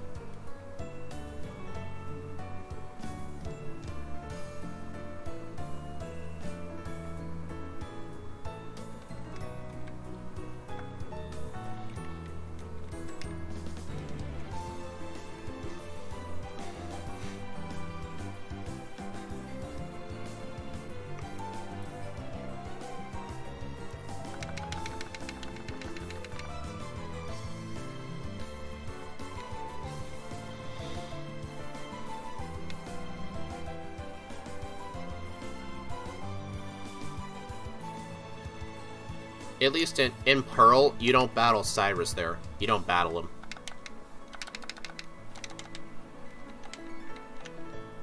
Alright, so I'm supposed to do something before. Let's see. Okay, fly to Heart Dome and enter the gym. You have to have the 5th badge in order to be able to use Surf. So time to do this, gym.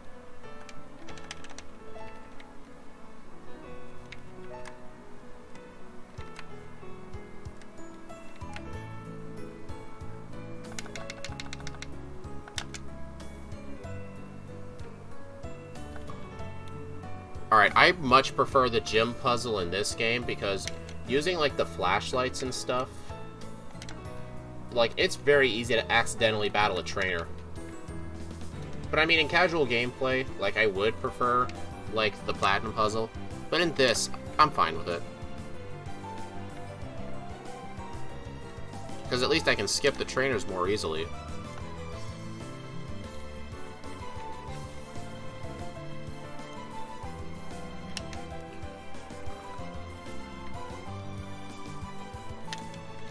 Alright, let's do this.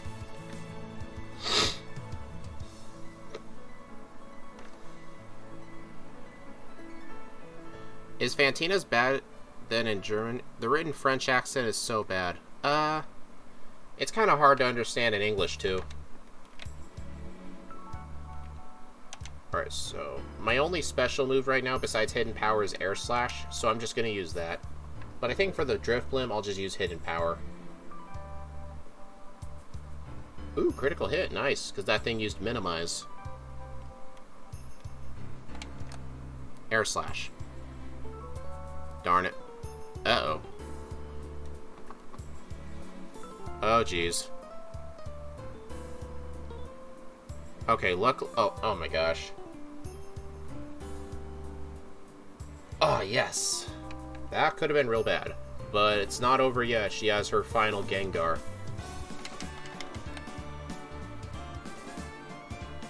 Oh, that was so close to being a one-hit. And all it did was just cut my power points. No, I just gave it a read. Imagine every word written in French accent is so bad in German. Ah. Charizard here can also learn Shadow Claw by TM, but I don't really need it. Yeah, it was just a lucky first try. So Fantina is definitely harder in Pearl. Mostly because of the higher levels, but also because her lead Drift Blim has Minimize, and her... Well, I think her Miss Magius always had Confuse Ray.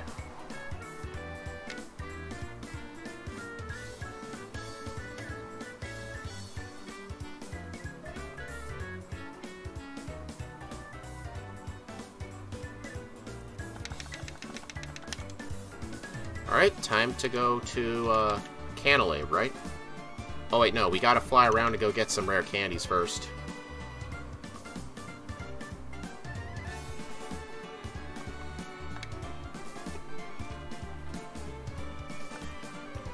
Yeah, what are you gonna use it on? Ghost is not that useful on Charizard. No, it is not. Plus, like I said, it uses its weaker attack stat. Although, when I was doing... Oh my god, look at that frickin' surf. Oh, I forgot how slow it is. Oh, jeez.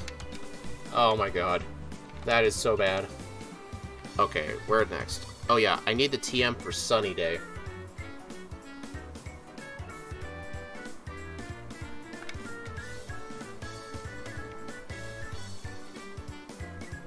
Yeah, there's no excuse for the surf being that bad.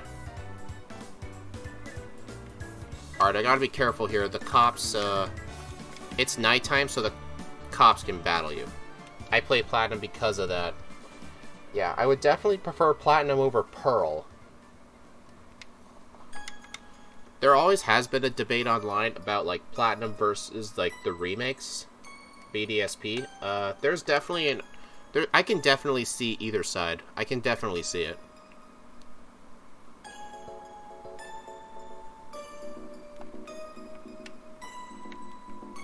Damn it.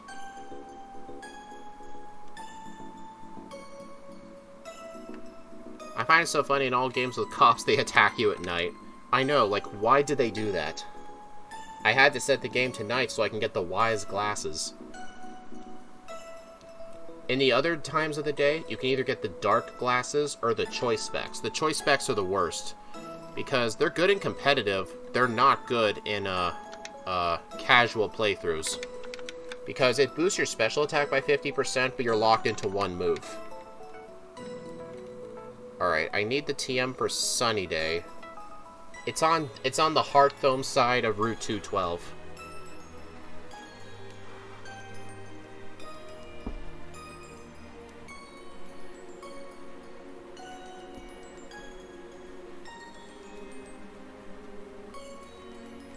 But yeah, in challenge runs, I think I prefer Platinum, but I think in solo runs, I prefer the remakes because they got rid of HMs. Because the HM usage was one of the worst parts about Sinnoh. Okay, yep, this one had Sunny Day. Alright, let's go to Canalave.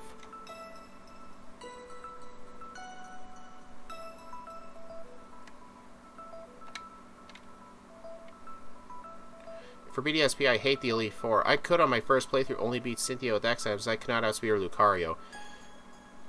Yeah, it did have the worst Elite Four, but something they did improve on, they gave the Elite Four rematch teams. So when you rematch them, they actually have very good teams. Because Diamond and Pearl do not have a rematch team for the Elite Four, so Diamond and Pearl's not going to have a round 2. Platinum, though, did have a second round of the Elite Four. Yeah.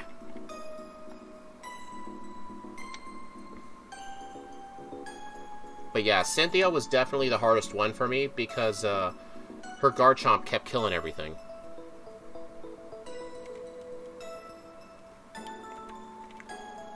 Well, in Platinum, the teams are the same. Yeah, I looked at the stats and everything. It's the same Pokemon, and I am not kidding, 90% the exact same moves. So it's just flat. The rematch teams in Platinum is just terrible. It's literally a copy and paste of the original. Just increase the levels, maybe swap out one move or two. That's literally all it is. So I find doing round 2 in Platinum to be boring for that reason, because they could have, like, swapped out a couple of the Pokemon.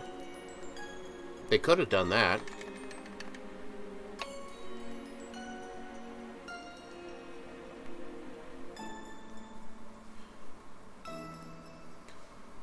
Yeah, and look, he doesn't even have a Floatzel here. Like in Platinum, he had a Floatzel. He does have his Heracross, though. Air Slash. It's 4 times weak to flying, so that's the best type to deal with it. Alright, we got Flamethrower. Over Fire Fang. Yeah.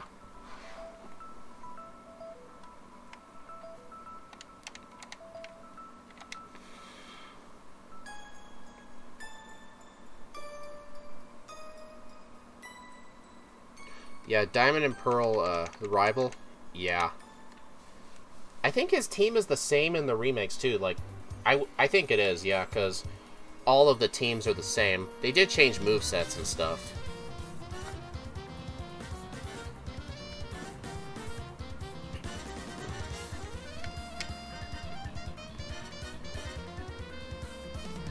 Like, I remember I actually did struggle with Rourke quite a bit in my first Shining Pearl playthrough, because his Pokemon have Bulldoze to lower my speed. So they were able to constantly outspeed me.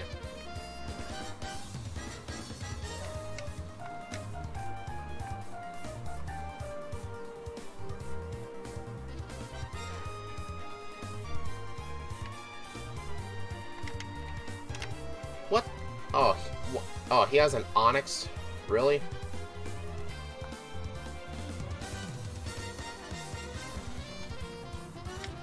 I think the biggest point in Platinum's favor is the better decks and the Pokemon actually being on the trainers. Alright, I do agree with the Pokemon being on the trainers.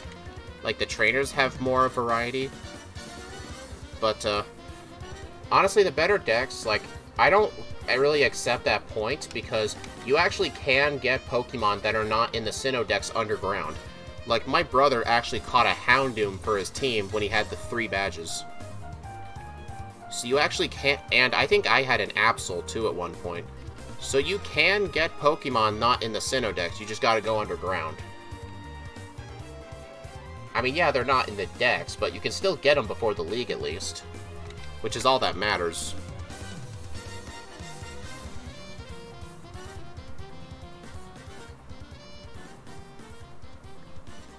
That is why I meant with the AI trainers. I had that Houndoom too. Oh, yeah.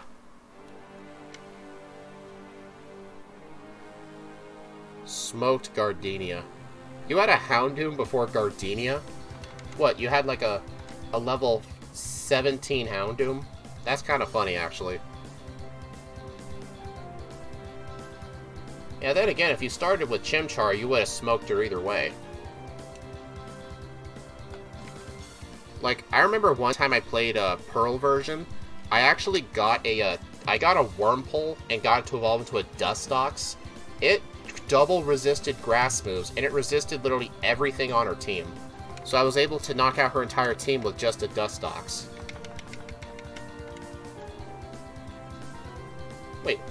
Wait, why the fuck does she have... Why does this person have an Azumarill in the Steel Gym? I think Empoleon is the worst of the starters because of its typing. Because its secondary typing makes it weak to ground and fighting, which are the secondary typings of the other starters.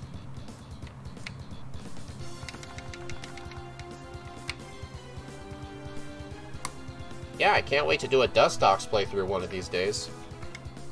Hopefully in Gen 4, not Gen 5. That would suck. Oh, wait a minute. I forgot to replace Fire Fang with Flamethrower.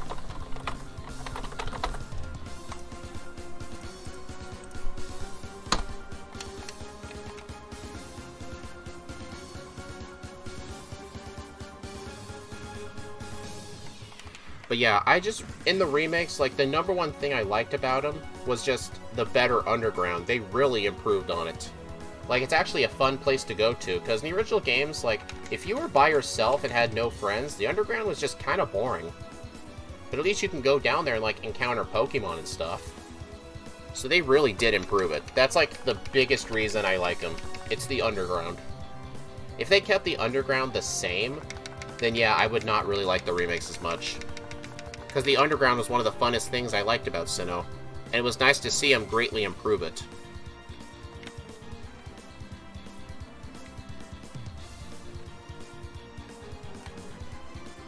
Alright, we got 6 badges, hour 41 minutes. The Azumarill is the Gen 3 style joke because it has Iron Tail. Think Watson's Gym Meditite. Oh, yeah. Watson's Gym. There's a trainer with a Zigzagoon, and it knows Thunderbolt. So yeah, that could be, yeah.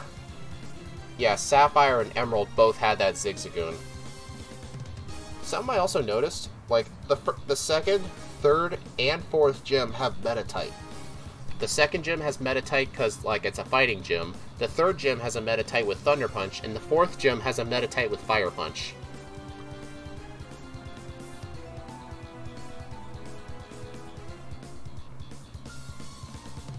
Oh, I just realized on the top floor there's no TV here.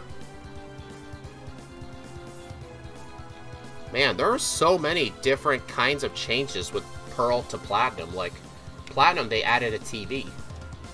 Because, like, the rival just, like, looks at the TV. Yeah, that design declusion was carried over. I'm just saying, like, it just kind of amazes me, like, why go through the effort of adding a TV? Right, gotta do the lake stuff.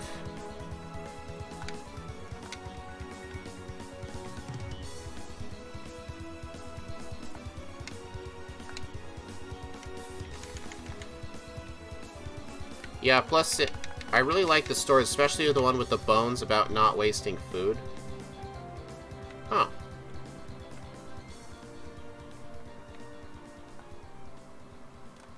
Well, see? Heal this guy.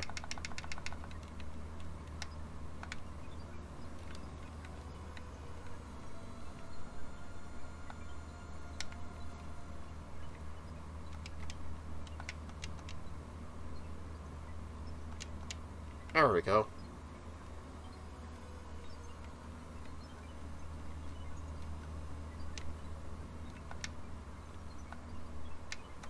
Alright, it's been a while since I saved, so I'm just gonna save here. Another thing I really liked is that they replaced the PAL Park, since you obviously can't, like, put a GBA game in the Switch to, like, transfer things to it. That's kind of what Home is for. Oh yeah, this music. Yeah, it kind of does, actually, now that I think about it. So anyway, what I liked, they replaced it with Ramanas Park, which they also referenced in Legends Arceus, which I thought was pretty cool, with Ramanas Island. You actually go in the underground and you mine up a bunch of shards, or like a bunch of mysterious shards, and then you exchange them for slates so you can counter legendaries. I got code, I got a right to work, but I don't feel like it right now. FML. Well, work is still mandatory. I should know that. So yeah, so if you wanted to, like, get the legendaries, you had to really go underground and start looking for those shards. I mean, you may think it was, like, tedious and stuff, but, like, getting legendaries is supposed to be tedious. Yeah, grindy, yeah. Pretty grindy, because the shards were very rare. About to be like, yo, I got a headache, I'm gonna go take a nap. Alright, where do I go? Do the lake. Oh, right. I gotta go to Twin Leaf.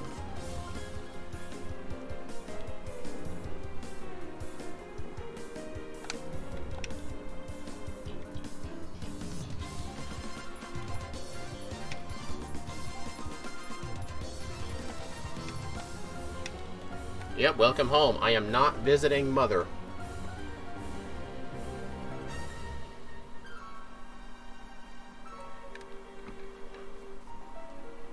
Dude, why do you have a level 32 Silcoon?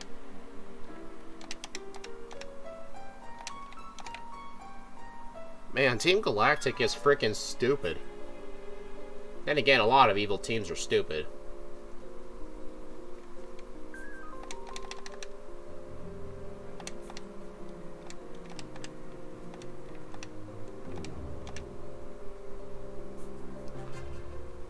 Yeah, they're very dumb.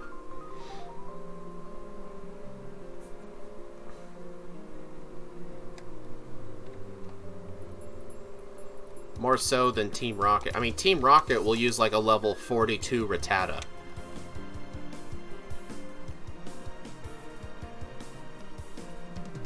One of the perks of working from home, I can screw off sometimes. Honestly, I really would not want to work from home. I'm just not that kind of person. I was an introvert for like most of my life in school and stuff, but as I started to like work every day instead of like going to school when I graduated, I slowly became an extrovert. Well, I'm mixed breed actually, because on my days off I'll stay inside, but when I'm working, like during the work week, I want to be out working. Like, I don't feel good taking a sick day just because I'm stuck home all day. Oh my god, slow surfing. It sucks ass. I do like the idea of being a doomsday cult with a tech giant.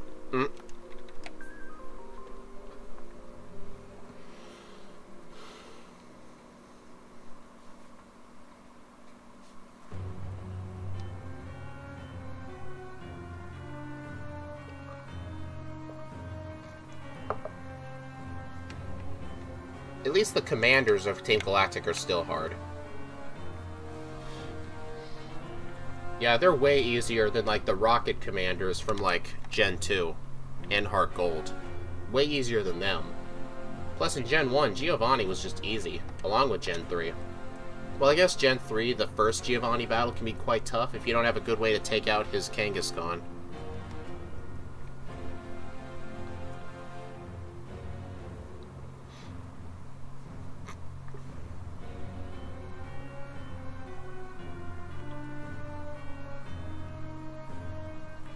I also don't like work from home. So much time spent in my own head. Yeah, I wouldn't like it. I would get distracted too easily. That's my life anyway, especially as a dev. Oh yeah, it does say in your username you're a game dev. Yeah. Also, I'm surprised Online Bully hasn't showed up today. One of my mods.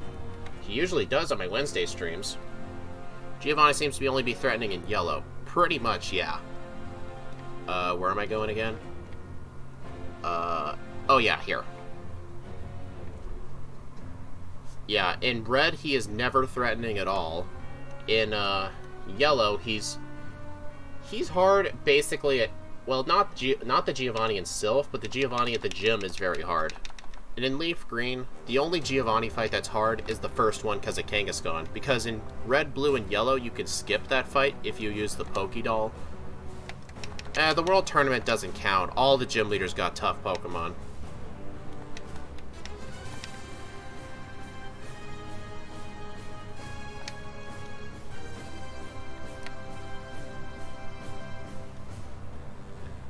Oh yeah, and also in the middle of April, I'll be starting the Pokemon World Tournament streams, where I'll be taking Pokemon that I've done in solo runs, the exact Pokemon, and then I just run them through the World Tournament. The goal to beat the champions. It's going to be really fun. I can't wait to do it. Oh, wrong one.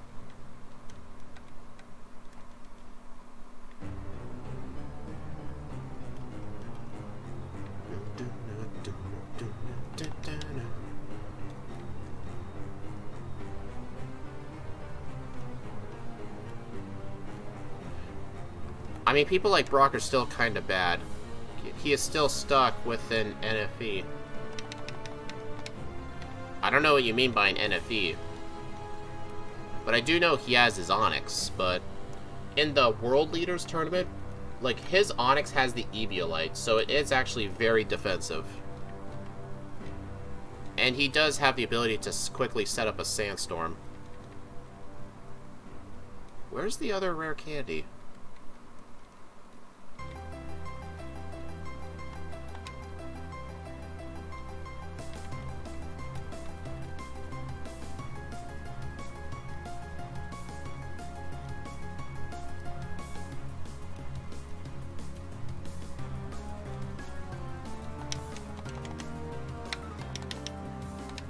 Okay, my mouse is dying. Oh.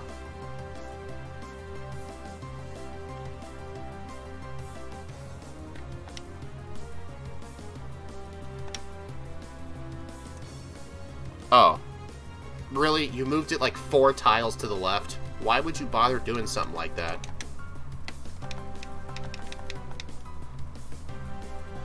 The only downside to using a wireless mouse, you need to charge it. I just use a USB wireless mouse. It's just powered on batteries. Like, one AA battery in this mouse lasts me like 6 months.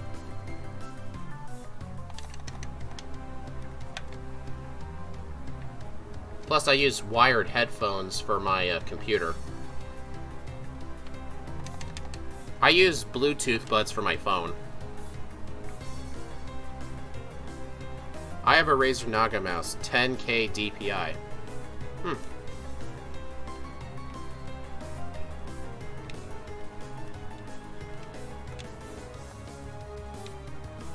Huh, so it looks like that Ace Trainer back there is optional in Diamond and Pearl, but in Platinum, she's required. I also really dislike a lot of Gen 1 moveset, but my favorite moveset for Fire Leaf Green is Flamethrower, Ice Beam, Thunderbolt, on Nido King and Clefable at one point. Yeah. I have wired, wireless, and Bluetooth.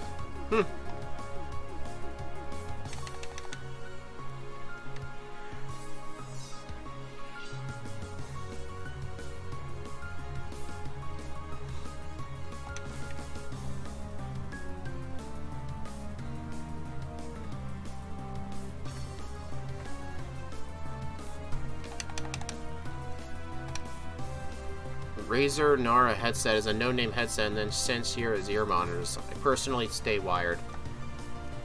Yeah, I don't do wired for my phone anymore.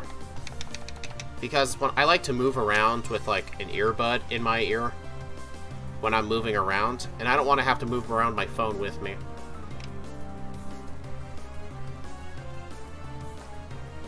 Yeah. Oh, wait. No, that's hail. This up here is rock climb. Alright, let's teach it to B-barrel.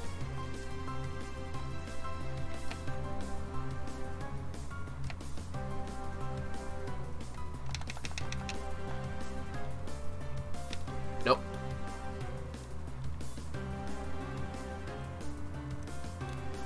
Oh, this trainer. I really hate this trainer. Here's the trick. You gotta stay 1 tile behind on the left, and as soon as he moves down, you go up. The in-ears are great for music production, listening in Discord.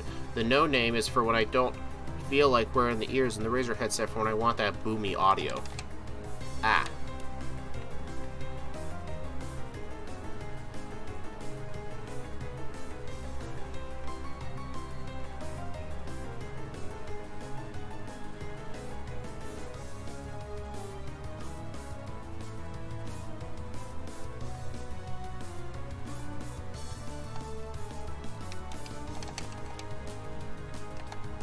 Dang it.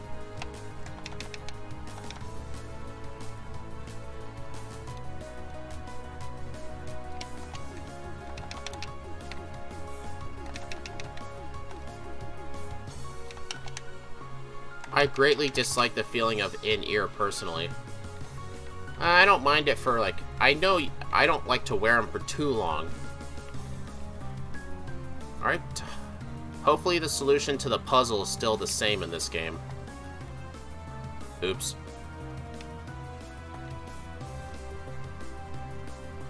Oh, Jesus. I think they did change it up slightly. I usually never go all the way up there.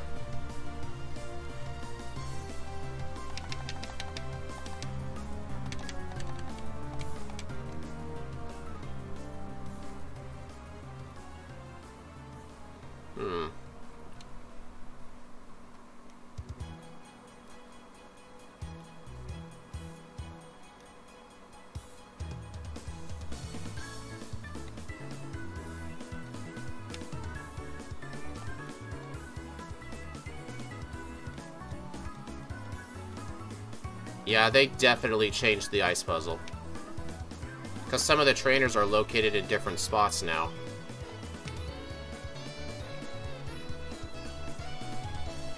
I still find it funny in the early version of BDSP you could soft block. Yeah, because you're...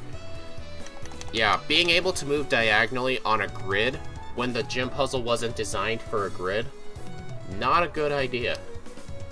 It involves going diagonal on this gym puzzle.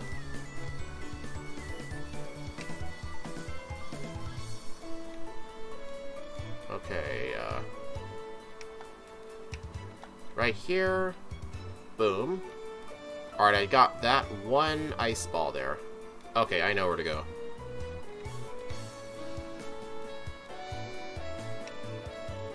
Wait. Wait a minute.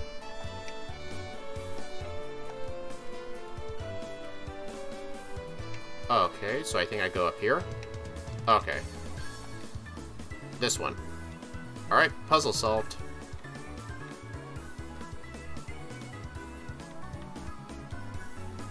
Oh my god. Yep, so I'm gonna have to learn 2 versions of the same gym puzzle. That's gonna suck. What do you think of the gym puzzles in Scarlet and Violet? It really depended on the puzzle. Dude, how many frickin' snowballs are there?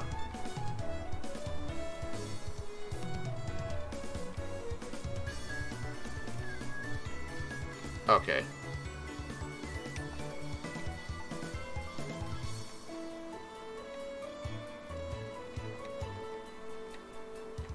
Okay, there we go.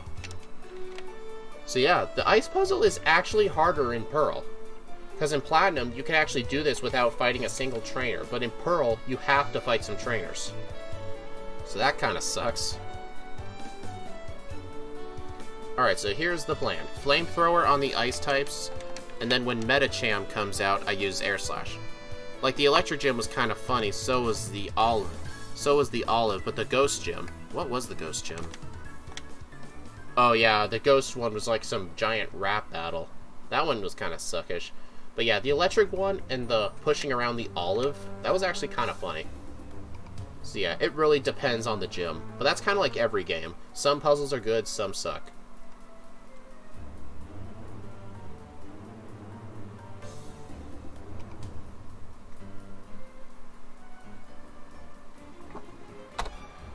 I never got to glitch it. The normal gym was... Oh, yeah, right. I actually had to look up online how to solve it. Because there was one guy in the restaurant who would give you a hint on, like, what was in the special item you had to order. But I did not know that to get the other ones, you had to actually go outside and talk to other students. I thought it was all people within the restaurant.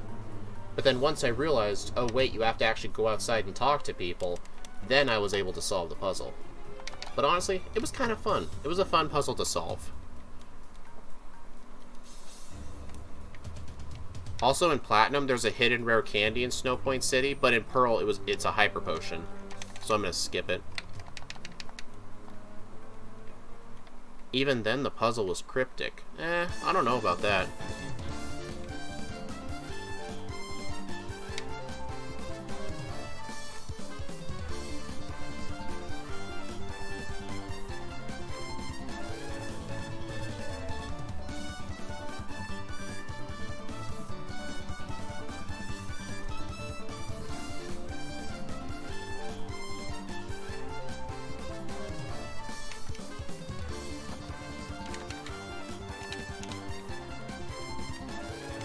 Time to do the hideout.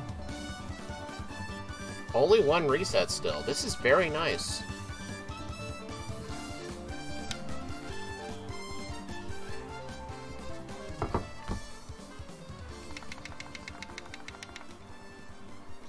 Okay.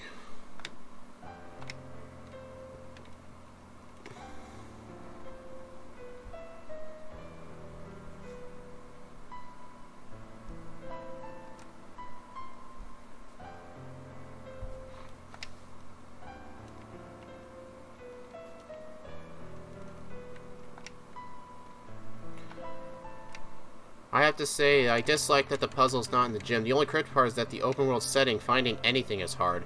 My personal problem with open world games is really hard to see. Yeah, my brother, like, we both really like playing Pokemon together. He is not a fan of open world games. Like, I really like Scarlet and Violet for the open world games. Like, I really do enjoy it. But he says just for him, open world games are just hard to get into. It's also why he didn't really like Breath of the Wild.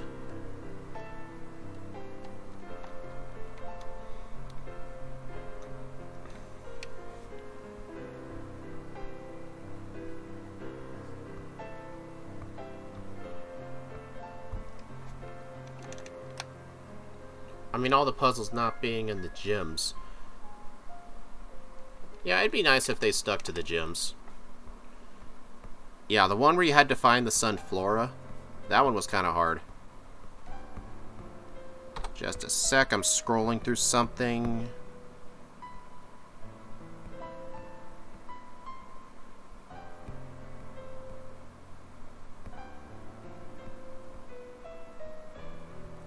Okay, it looks like in Pearl version, there's one rare candy. Because I keep forgetting where the dang candies are.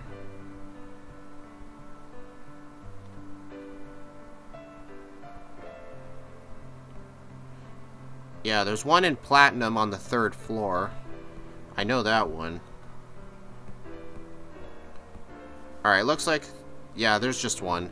So let's see. 3rd floor access through the middle warp and the panel and the trio of warp panels hidden near the southwest crate hidden. Okay, I know where that is. Grilled rice balls, medium serving, extra crispy, fire blast style lemon. Yeah, like, what the hell kind of food is that? Like, it's a really weird kind of food. Alright.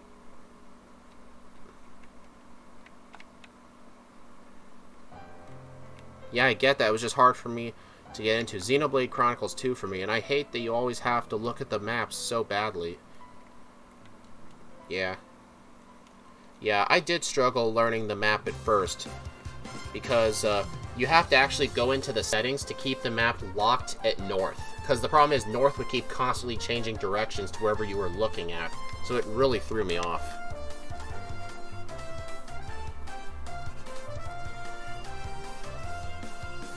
But I know now on the little map, there's like 4 arrows that say like north and stuff like that. I know that now.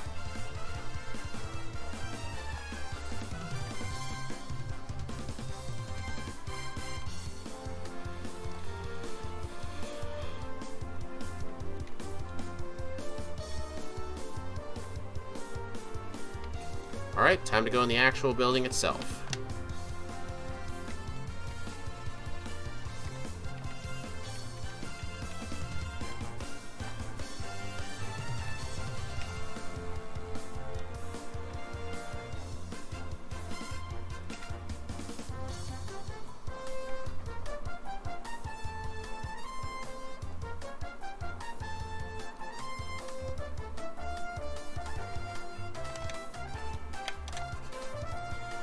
What was your favorite hideout?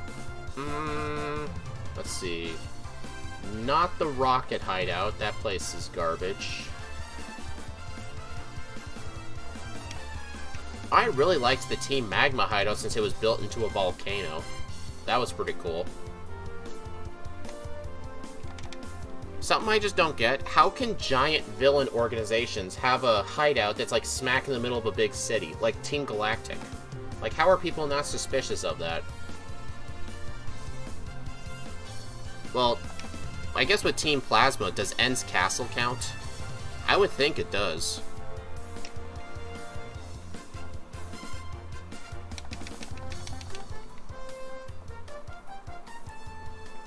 Or the Plasma Frygate in Black and White 2. Yeah, those places are awesome.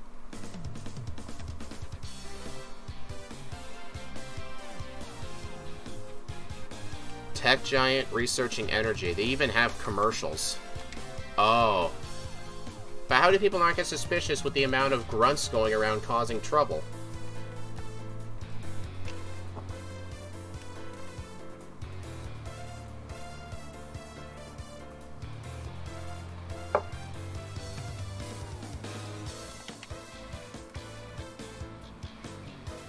Alright, I really need to set Flamethrower to slot 1.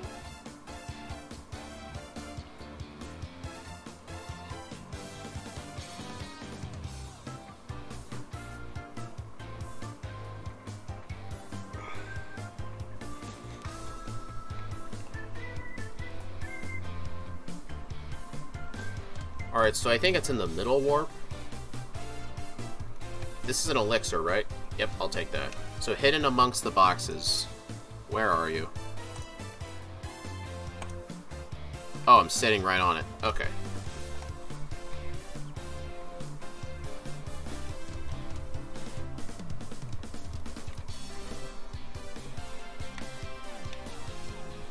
Alright, here's our first battle with Cyrus.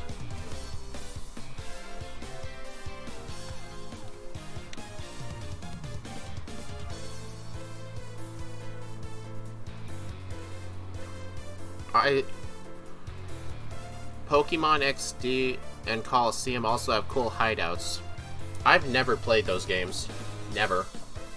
I hear a lot of people praising them, like, up the ass. Like, there are some people who really love those games, but I've never played them.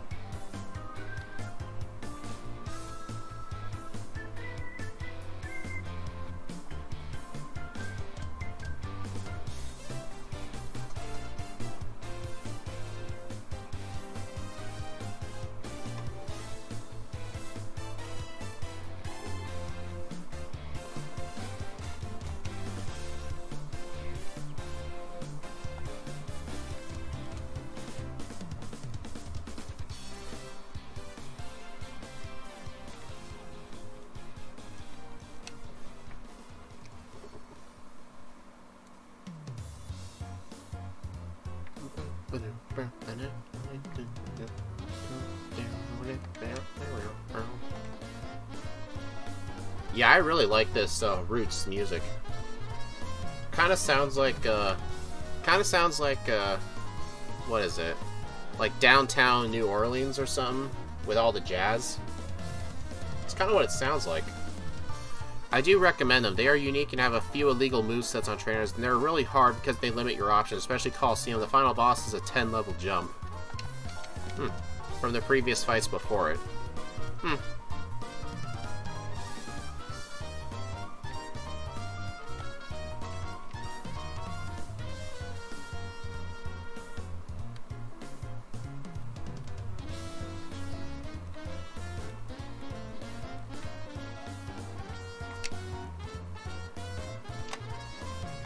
Alright, time to go to Mount Coronet.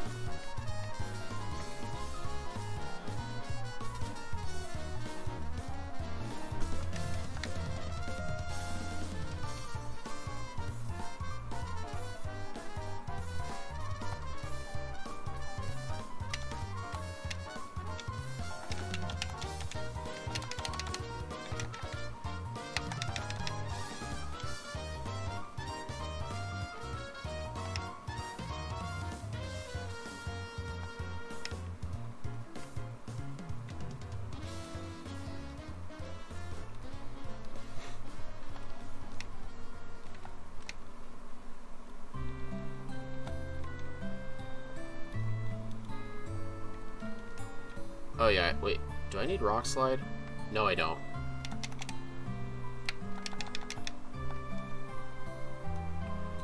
And then XD, let's see.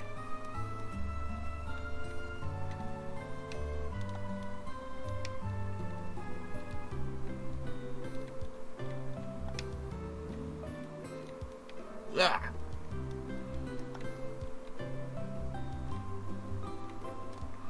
And then XD, all the Pokemon are evil, do super effect compared to normal purified, and they introduce wild again. Huh, really? Well, I knew about the dark Pokemon.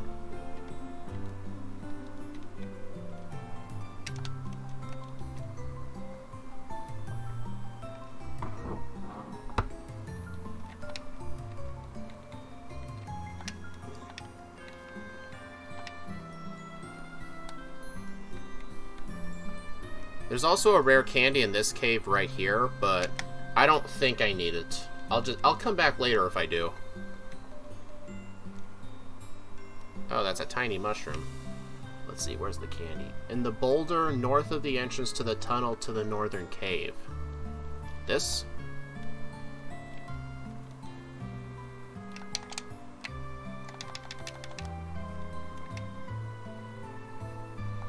It's in the snowy part of... It's in this area somewhere. Oh, wait a minute. I think I know where it is.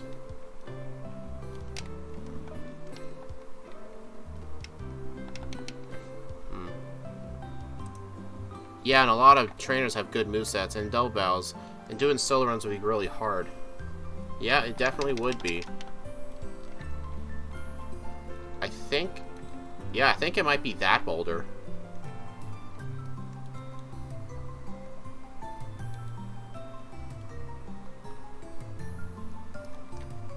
Yep, here it is.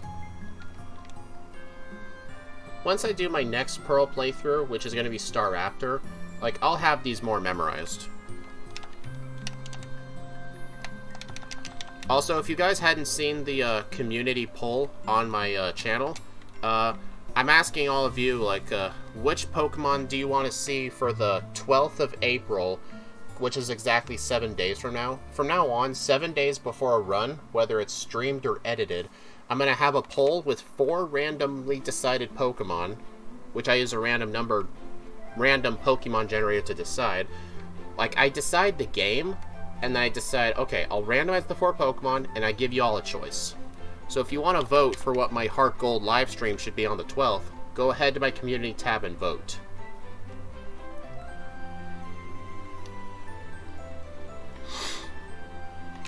That's how I'm going to do it, hopefully, from now on. With the exception of, like, some specials. But for the most part, I'm going to have all of you vote for it.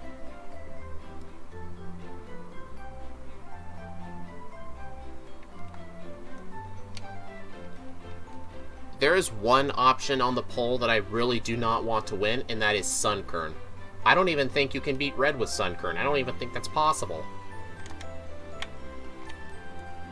So yeah, what I will do, if Sunkern ends up winning, I will do everything in my power to make sure Red is winnable. But if he is not winnable, then I will actually deem it impossible and just go to the second best option.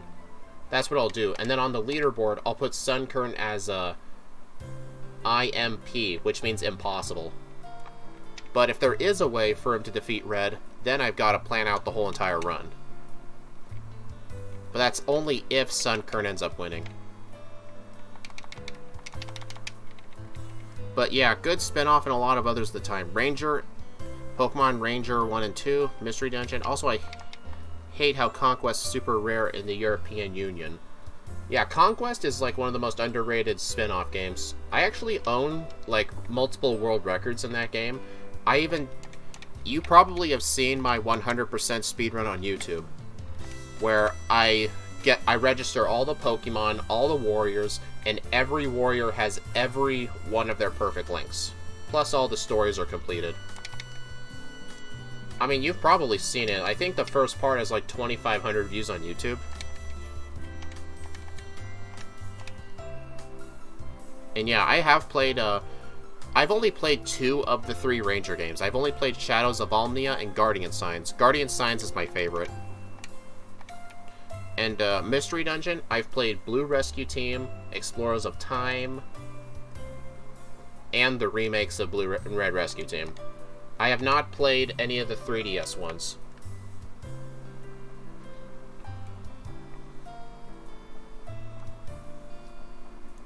Yeah, Sunkern sucks. I remember wanting to do a Sunflora run with Synthesis and getting to level 30 in Silver was a pain. Yeah. I won't be allowed to evolve it either. There's solo runs. Like, I'm not allowed to evolve.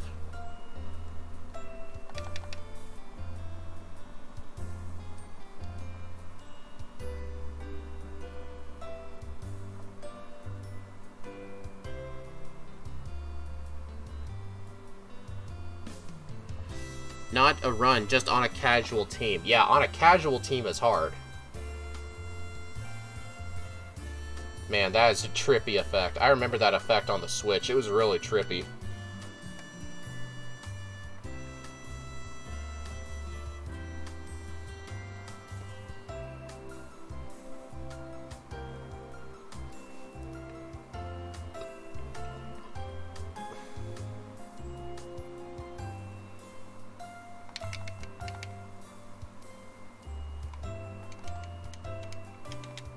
Okay, let me just make sure I'm healed up. Yeah, I liked it, but Giratina's is so much better. Yeah, I like Giratina's music a lot, too. It's really spooky. But I will say, like, when I do these, like, runs, having to go through the distortion world every time and solve that massive puzzle is actually very annoying. Plus, it really lags in there. I'm glad to be able to skip it. Alright. Which one was Jupiter's? I think it was the one on the right. Because Jupiter's has Rock Slide. Damn it, I knocked out the wrong one. Wait a minute, what was I worried about? Look how little damage that did. I forget, Bronzor has like the worst attack in the entire game, basically. See, yeah, blew me away too, with how little that did. All of Bronzor's stats are in its defense stats.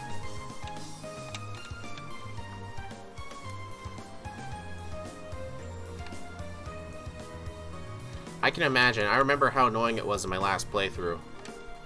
Yeah, the puzzle is just incredibly massive. And I think it adds like 5 minutes to the run, just to solve that giant-ass puzzle.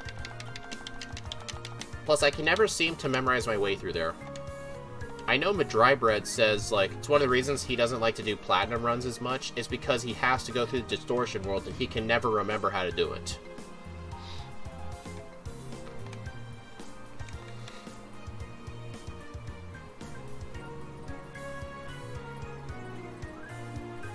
Man, Munchlax, will you just die already and send out something better?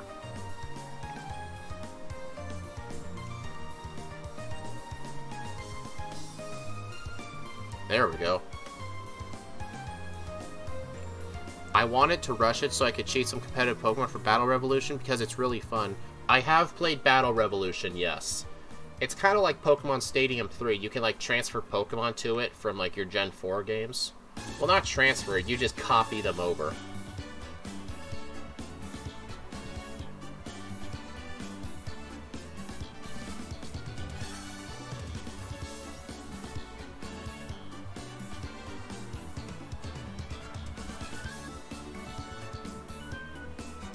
Cyrus is like, what the fuck just happened? Oh, wait, do I get healed? Does my rival heal my team? Okay, he does heal me, thank God. Yeah, but now minigames and worse rentals. I don't think Battle Revolution has minigames.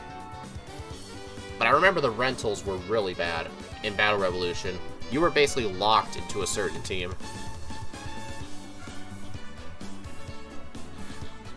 Because I think besides the 6 you start with, those are the same rentals you get for the whole game.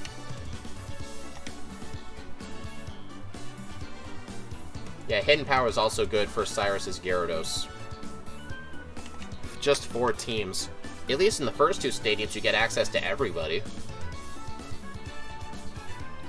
I actually remember a lot of people were upset, like, Pokemon Stadium will be available on Switch Online, along with Stadium 2, like, in a week or so.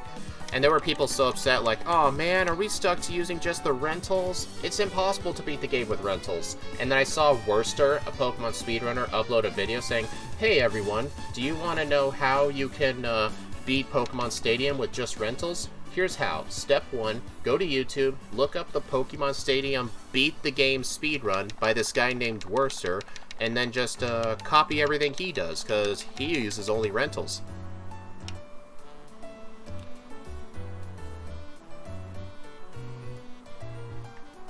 Hello, Palkia. Bye, Palkia.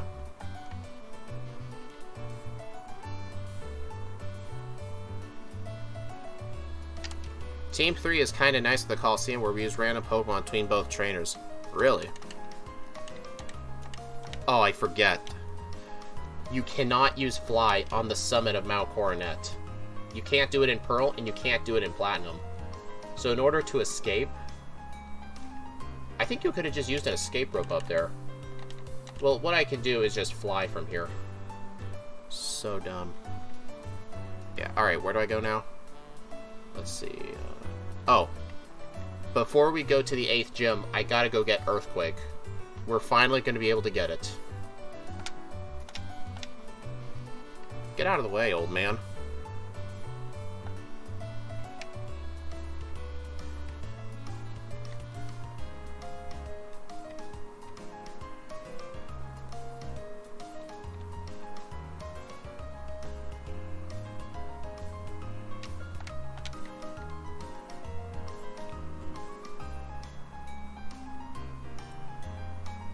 Oh, I forgot to use a super repel again.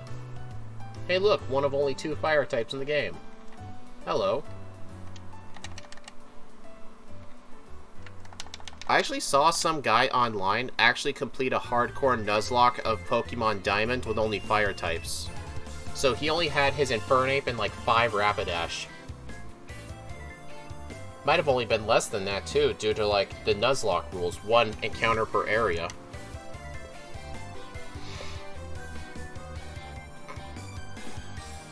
Yeah, the opponent's teams are so bad that they get your Pokemon, you lose if you can't get the wheels to stop at the exact spot. I've only ever played like the first couple of stadiums in Battle Revolution. Yeah, say here, they have it blocked off with boulders. They do not have it blocked off in Platinum.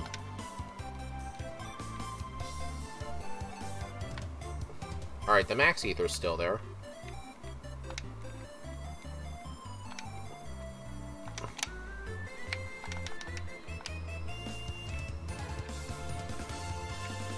This is a candy, right? Oh my god.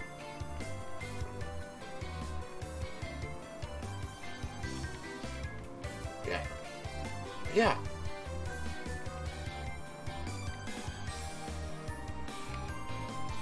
Earthquake. Apparently there... Oh wait, the rare... Oh, the rare candy's not down here. I know where it is. Do I have Flash? Nope.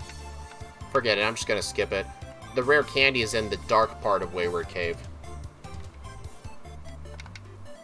So yeah, I'm not gonna get it, I'm just skipping it.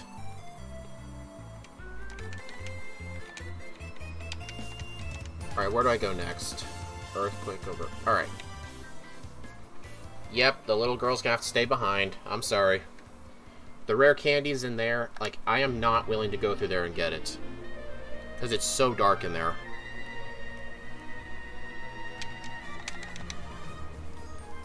Alright, I gotta teach Earthquake over Wing Attack.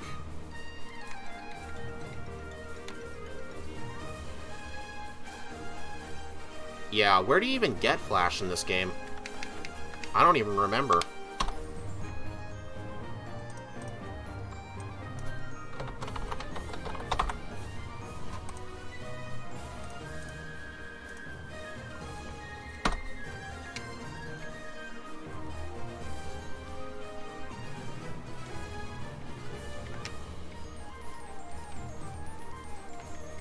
Hello, guy. Would you like to heal my team for me? Thank you very much.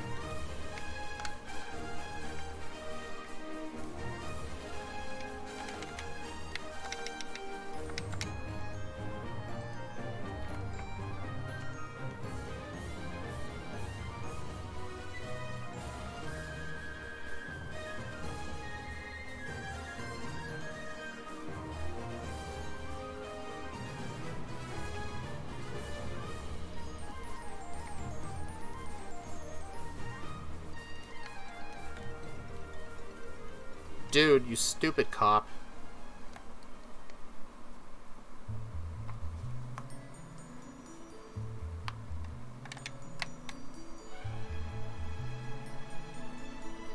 Orberg Gate. Oh, I know where it is.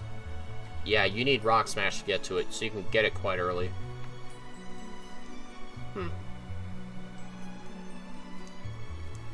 I'll get it if I need to.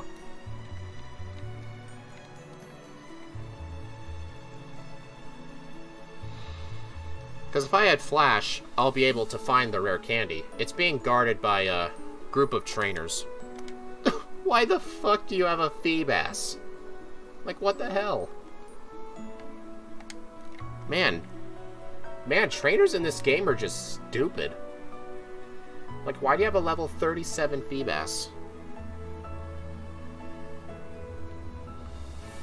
Brazilian Tour?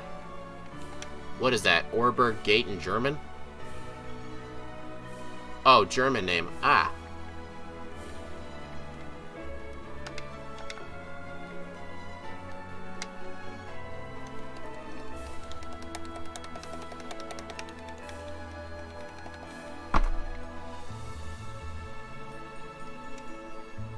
Alright.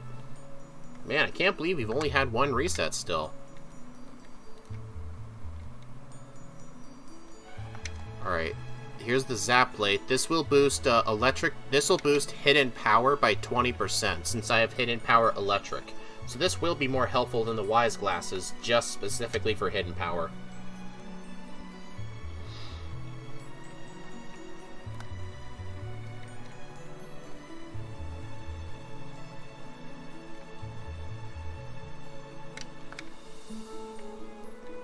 Your pronunciation was obviously wrong. Well, yeah, no offense, but I don't speak German.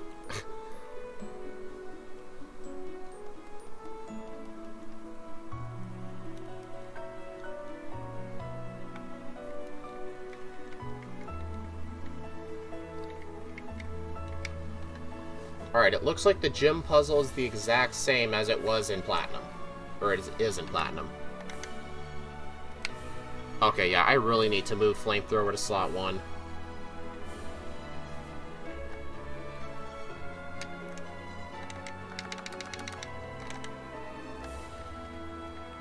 Alright, I'm gonna move Flamethrower to slot 1, Earthquake in slot 3. Okay. Good luck against the Jank Gym Leader that is friends with the Jank Elite 4 member.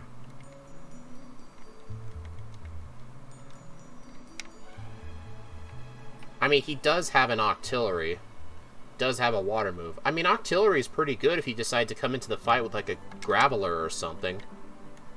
Because it'll provide some coverage. Like, having some coverage is actually quite good for a gym fight.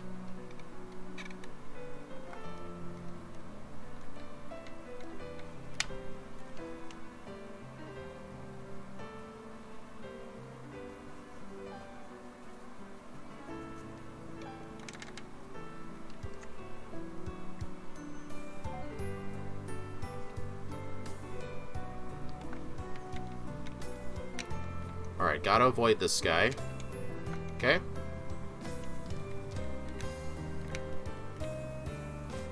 Look away.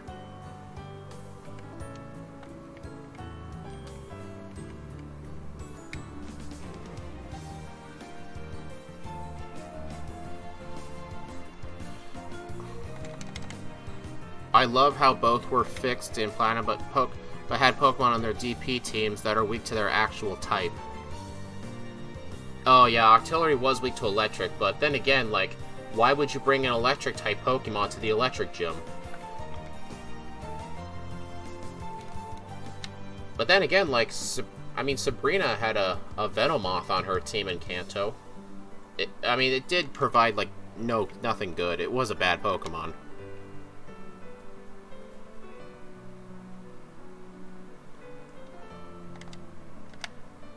This B-Barrel probably has Thunder Punch or something.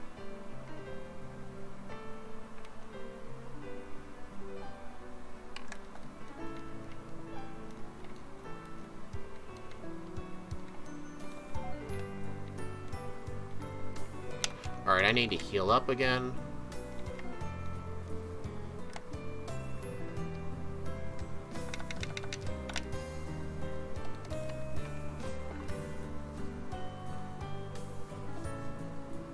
Okay, something I really hate about Diamond and Pearl. The Steelix sprite looks like it's floating. Like, Steelix should not be floating. Like, I'm sorry, that really triggers me on so many levels. It should not be floating. Like, look at its shadow, it's clearly floating. They fixed that sprite in Platinum, though. Oh, the B-Barrel has Thunderbolt. Ah.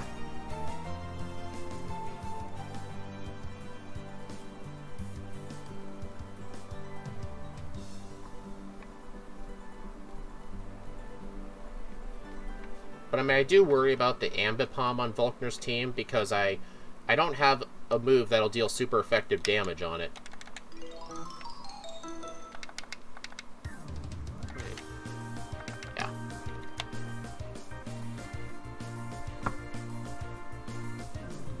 Yeah, I just contend with the ability to catch it. I hate trait evolutions.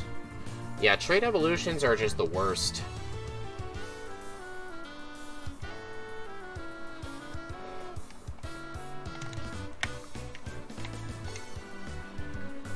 Yeah.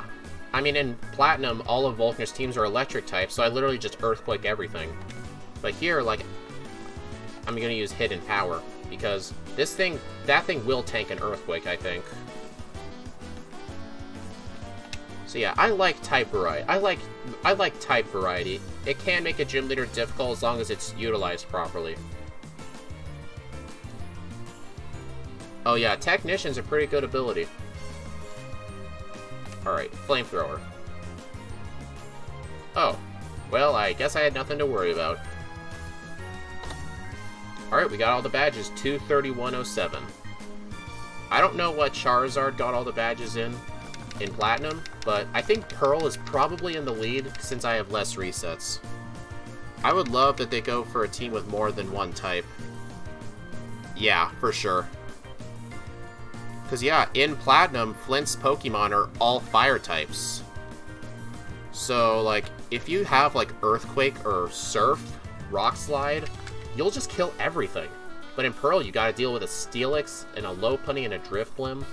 Like, some type variety. Plus, his Drifblim doesn't have a fire move, but it does have Sunny Day to, like, set up for the rest of his team. But we'll see if the Elite Four is harder in this game. We'll see. Harder or easier? Let's figure it out.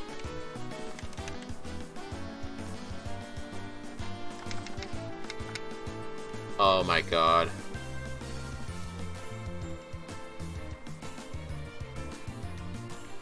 This is so bad.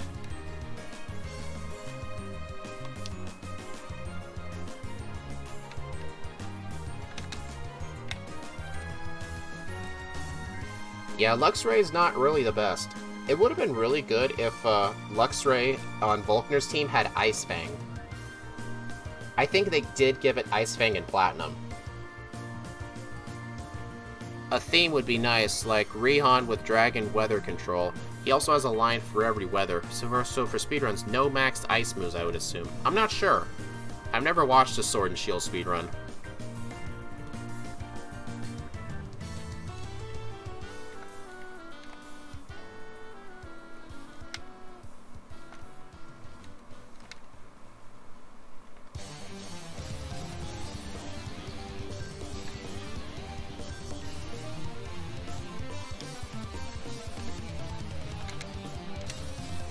Wait, why did I use Flamethrower on a Golduck?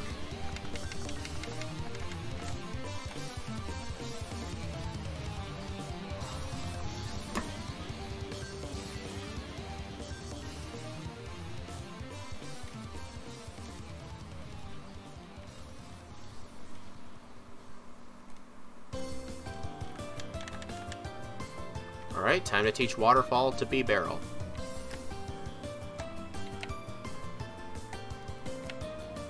Oh.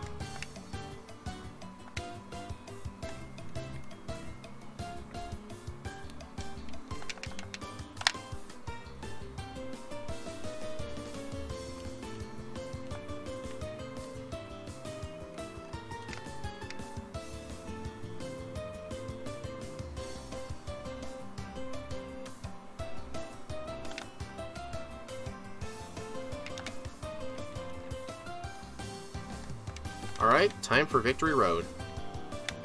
So there are 2 rare candies in here I will be getting.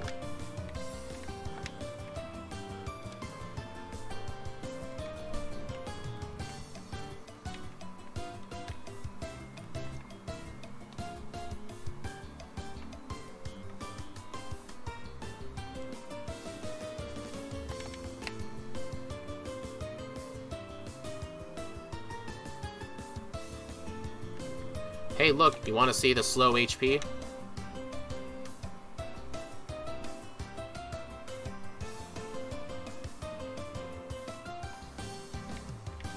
Well, then again, Platinum still had the same problem.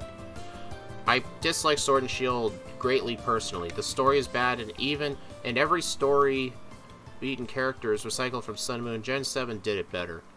I do like Gen 7 better than Gen 8, I agree with you. Gen 7 did have better story.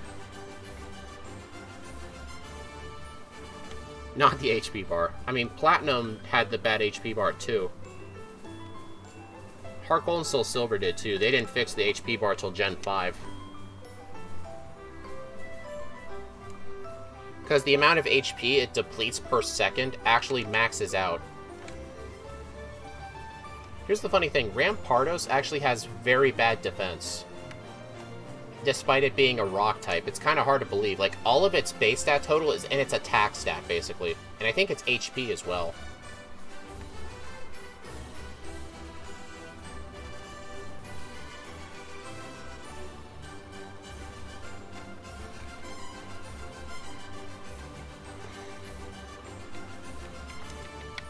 Oh. I will say, Sword and Shield was the first game I actually got a living Pokédex. I didn't include the DLC because I just gave up on some of the legendaries because I was tired of going through the max layer. Because I already done it for like 90% of the legendaries. But yeah, I actually did get the shiny charm in that game. Also, Rose would be so much better if they slashed a 1 or 2 zeros from the 1000 years. Yeah, his motive was just bad. But then again, Team Magma and Team Aqua's motives were also very bad.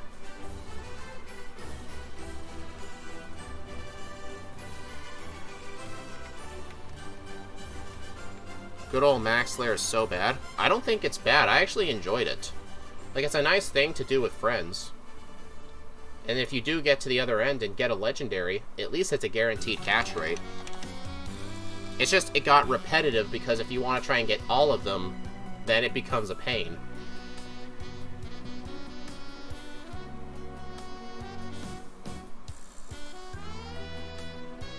Nowhere near as bad as Rose.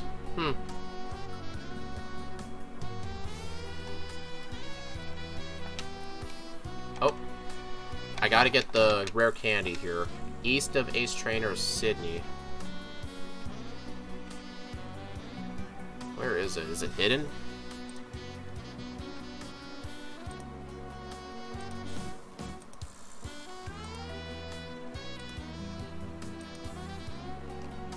Oh, there's the rare candy. It's in the wall.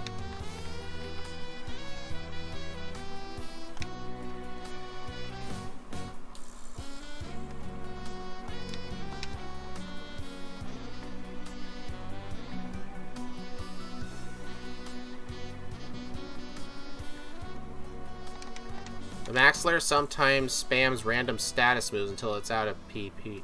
Oh yeah, the AI of the trainers that you can pair with, yeah, it was bad. It's bad. Don't get me wrong. I'm not disagreeing with you on that. Like, the AI was stupid as hell. And I will say Zygarde was incredibly hard to get. Like, if it didn't have the move Bind on its moveset, it'd be straight up impossible. Some of the rentals also suck. Yeah, that is true. You had to deal with rentals. Honestly, I think that was just part of the challenge. But I think what sucked was just the bad AI. So you wanted to do it with friends or do it online. Don't remind me. Sorry. Alright, let's see. Get Fit Dragon Pulse northwest of Psychic Valencia, accessible by waterfall.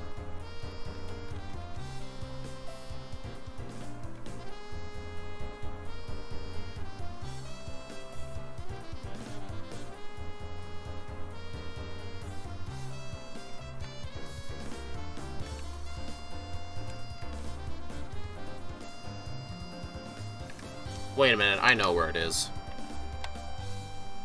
Ugh, Gabite's sprite in this game is ugly. Ugh. Like, look at its head, it doesn't look right. Like, that's ugly. Okay, yeah, it's down here. Dragon Pulse will be very helpful for Cynthia's Garchomp. Alright, I also need to go to, like, it's like a little, locked off area of the first floor. I think it's those stairs down there. And that was carried over to Scarlet and Violet. It's so hard to program AI to not use status moves if the shield is up. Yeah, I've always said, like, the AI in Pokemon games is just downright broken. Like, it's been broken for, like, ever since Gen 3. Like, in Gens 3, 4, and 5 that I do, I've actually seen instances of the enemy AI spamming Thunder Wave on a substitute doll. Like, I've seen that in all of those gens, and I've been able to exploit that in my runs. Because the AI just cannot tell if you have a substitute up and will try to spam status moves.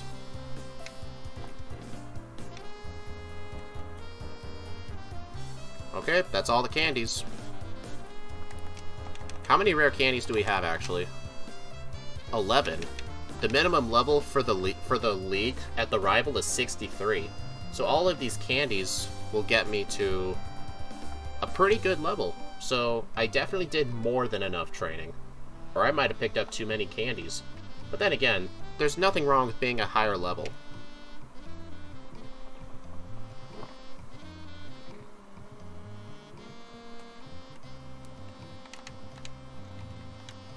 Don't get me started on some jank in the program like +6 speed Regieleki being able to go first. In Trick Room. That's actually a glitch. Yeah, that's a glitch. Because your speed is so high, it literally rolls over, and Regieleki becomes so slow, but with the Trick Room up, it basically means it's faster than everybody. Dude, I hadn't saved in a while. Like, what the fuck? Alright, I'm gonna have to take the blackout. If I were to reset, I would go all the way back to Volkner. Oh my god, a critical hit double edge? Oh, it's not a glitch? It's a flawed formula fail. Oh.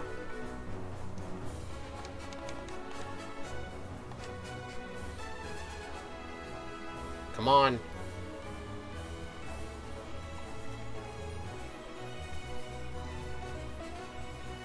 Well, I had to take the blackout. It doesn't count as a reset either because I lost the money, but I get to keep the experience that Charizard had. So yeah, that was just awful.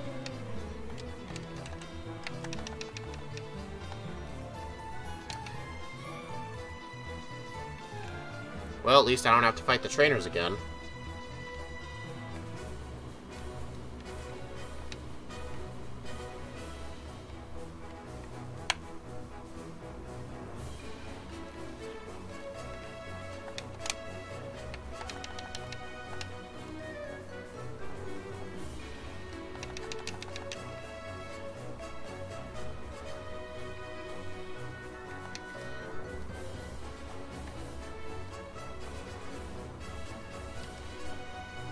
So yeah, that definitely lost a few minutes. But then again, Charizard was doing so good at this point. Like, the only reset was on Jupiter. Basically, the speed gets overflowed by adding and subtracting a big number or something. Regieleki is so fast, it does not overflow. Really. So that, it's not because of overflow. Oh, okay. So, it's not really a flaw, it's more like an exploit. Yeah, it's an exploit with how the formula works. I can understand that, yeah.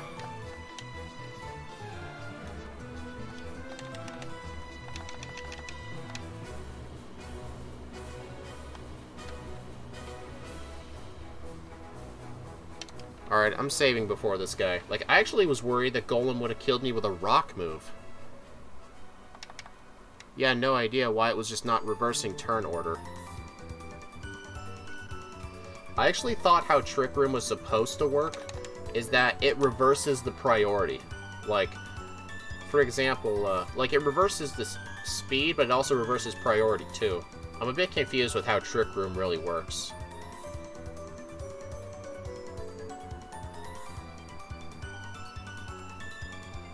It would make sense if it was just reverse the turn order. But maybe they couldn't code it like that for a very technical reason.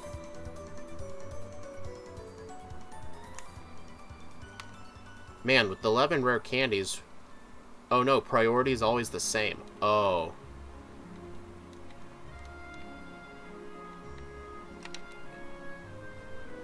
So dude, with the 11 rare candies, I'm going to be level 71 for the league. And I didn't really spend too much extra time. All I did was get candies.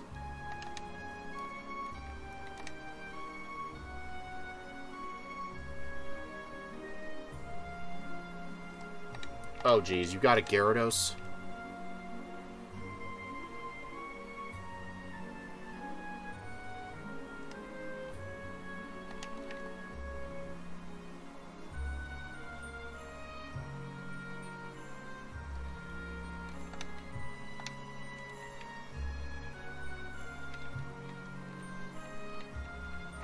Alright, so there's a hidden item right here. Where is it? Right here. It's a sky plate.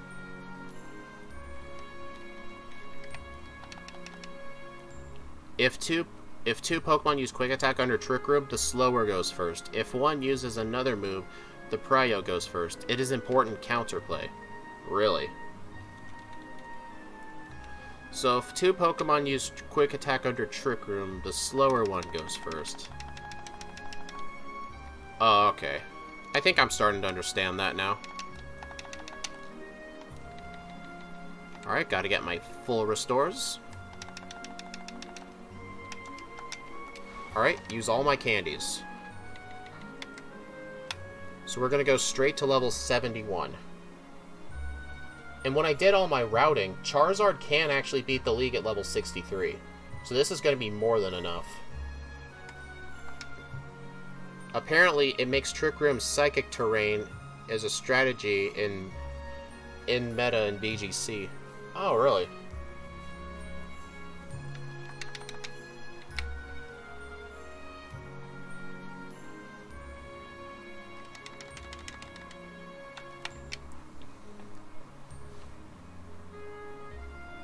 Okay. Alright, at least this rival fight is still a challenge. Alright, hidden power. Good luck and much success, thank you. Yeah, I don't really pay attention to the VGC or the trading card tournaments either. But I did see that recent news about the 17-year-old boy being booted from the tournament because he did a nervous laugh when asked about his pronouns. And then the judge got offended at him and then booted him from the competition. Like, it was just sad what happened to him. Because that was such an extreme overreaction.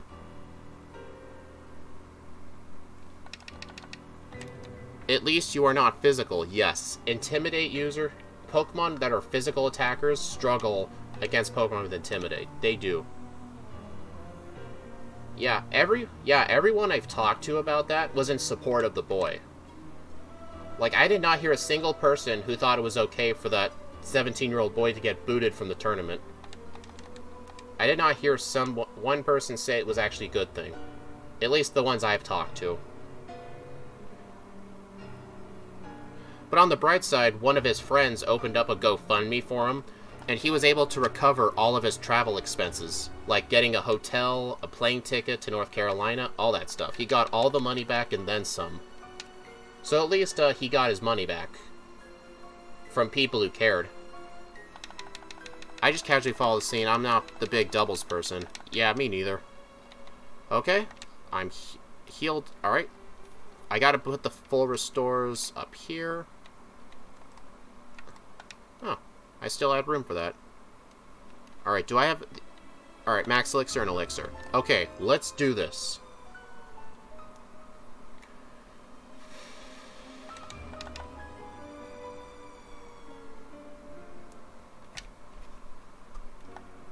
Alright, here's what I gotta do for this fight. I gotta teach Dragon Pulse over Hidden Power. Because we do not need Hidden Power Electric anymore. Also, I'm supposed to equip the Sky Plate to make Air Slash better, but since I'm a much higher level than before, I think I'll just stick to the Wise Glasses. What did I replace it with? Dragon Pulse.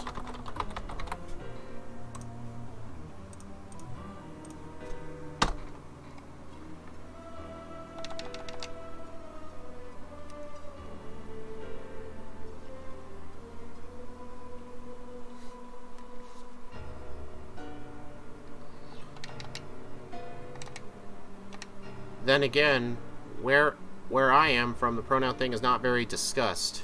Yeah. Yeah, definitely, for sure. I don't like talking about that either.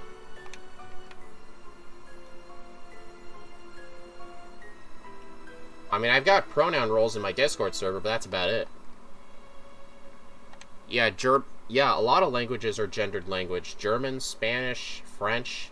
I did learn 1 year of Spanish, though, so that's how I know that.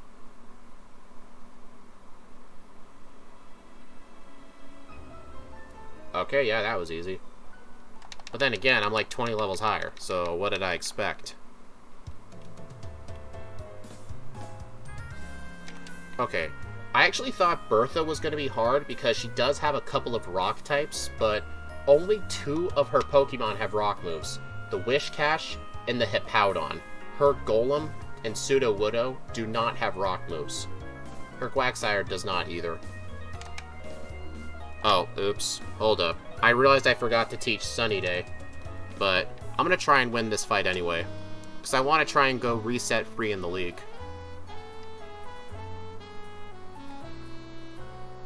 Air Slash. What are you switching to? Sudowoodo. Also in German, you would use them as a polite form that is used formally. Oh, really?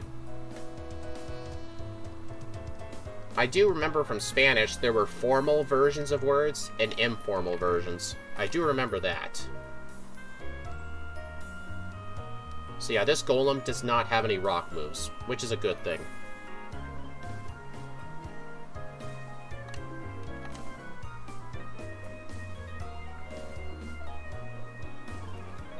Cool, another old woman switched. Another old woman switched. Pretty much. Alright, the Wishcash does have Rock Slide. Oh, I got the flinch. Let's go. I got the flinch. The Hippowdon, though. Okay, it does have a... it does have a rock move. Stone Edge. Yep, I'm dead. Okay.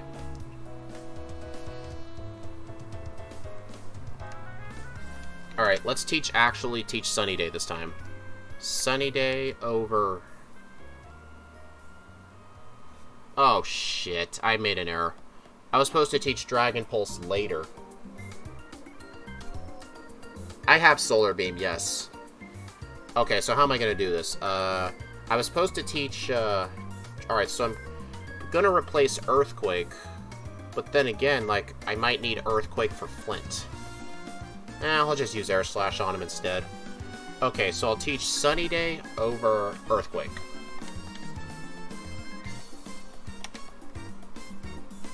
Solar Beam over Air Slash.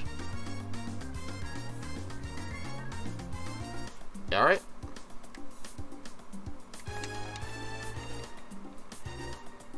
I'll just use Dragon Pulse on Flint's fire types. That's fine. Alright, let me replace the moves up here. Earthquake with Sunny Day. Air Slash with Solar Beam. Alright, that's my final moveset.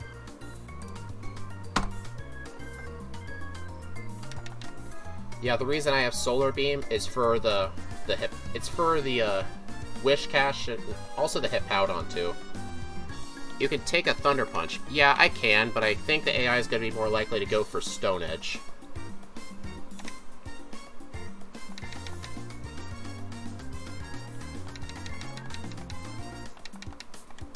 Solar Beam.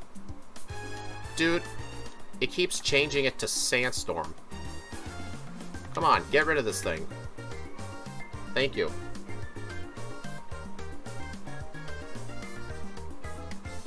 Alright, Golem.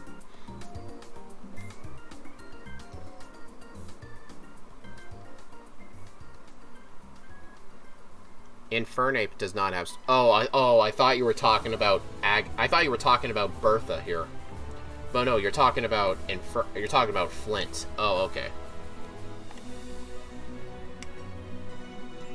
Alright, come on, Sunlight. Please still be up for the Hippowdon. Oh, wait, I just realized. It'll cause a Sandstorm. Alright, I'm gonna have to use Flamethrower.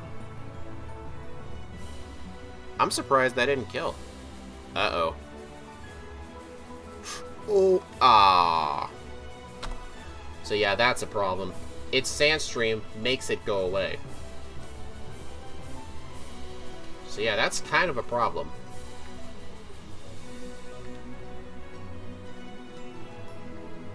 And she just sends it out last, too. Alright, I'm just going to use Solar Beam on this right away. So yeah, I think the answer would just be to just use Solar Beam. Alright, Sunny Day. Dude, it fucking used Sandstorm. Alright, so I think on the Hippowdon, I'll just use Solar Beam. Because if I manage to tank a Stone Edge or it misses, I can kill it with Solar Beam. Because I'm pretty confident Solar Beam will kill it.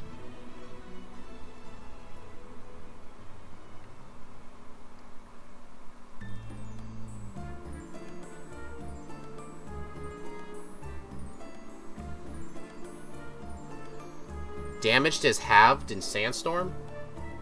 Is it really? Huh. Alright then. Flamethrower then. I'll have to hope for a burn or a miss. Oh, it went for Crunch. Okay. That's because the AI didn't detect a kill with Stone Edge. It probably detected it would miss, so it decided to use something else.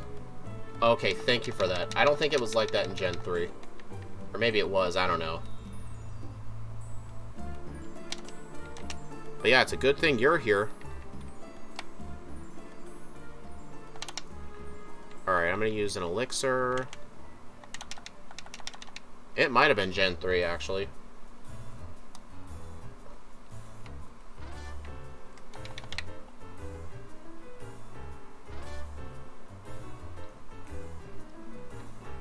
Yeah, I've played a bunch of Showdown. Like, I was actually in a draft league before, in a Pokemon Showdown. I sucked at it, but at least I got 1 out of 13 wins. The whole tournament was like 13 weeks long. 1 match a week. I only won 1 time.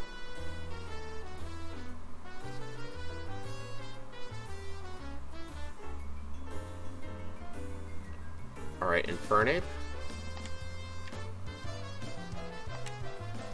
Dragon Pulse.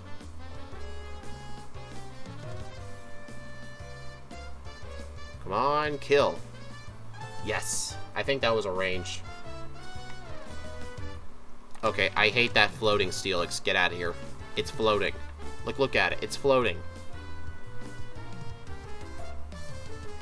Drifblim. Really? How many Pokemon have Double Team in this league? Cool, I never on Showdown, but I did do a few friendly battles online 6v6. Ha, burn. Get burned.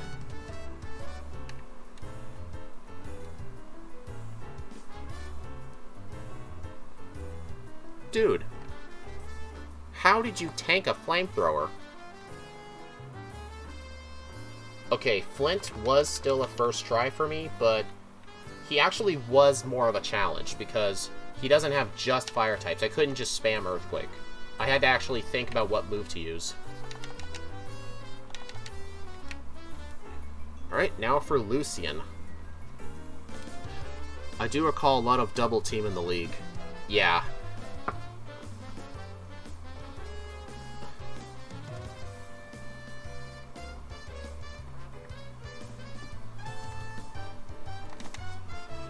Alright. Flamethrower. It's gonna live. Yep. So now I Sunny Day. The reason I wait till now to use Sunny Day is to ensure it lasts the entire fight. Flamethrower. Also, Lopunny's surprisingly tanky, like how Miltank is fast. Oh, really? I did not think Lopunny was that specially tanky. It must be if it survived a stab Flamethrower at level 73.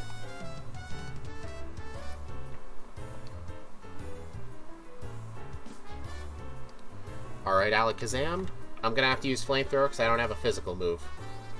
Alright. Bronzong. Yeah, this one does not have heat proof. It's also levitate.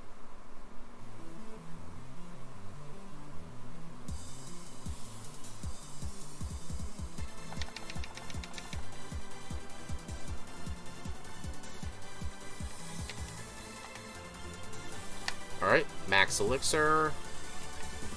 Full restore. Lopunny has higher defense than attack. Ah, okay. Okay. Alright, Cynthia, let's do this. Cynthia is actually kind of a lot easier in solo runs because her lead Spiritomb is quite a weak Pokemon. If you have like a setup move like Swords Dance or Calm Mind, you can just set up on this thing. So like right here, I'm going to use Sunny Day. Like its best move against me is Dark Pulse. Because Spiritomb's attack, special attack, and speed are terrible. It's its HP and defense that's good. Alright, Solar Beam. What? Oh yeah, I know it has high special defense, but I did not think it was going to tank that. Jeez.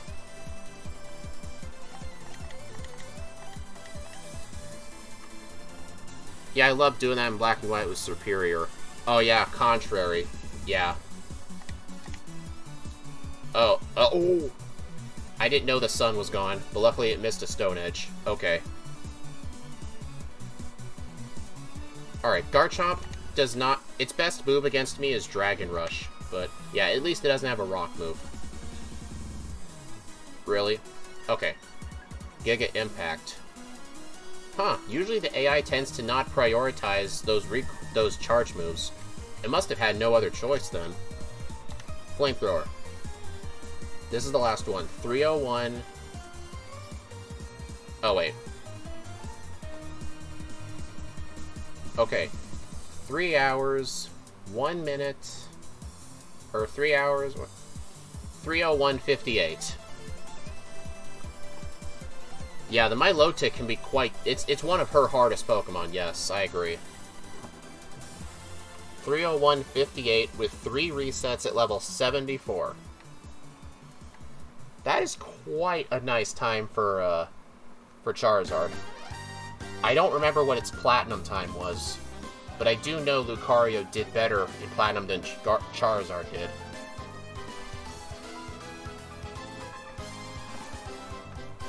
So yeah, let's go take a look. I'm gonna, as soon as the credits roll, I want to see what the final game time was.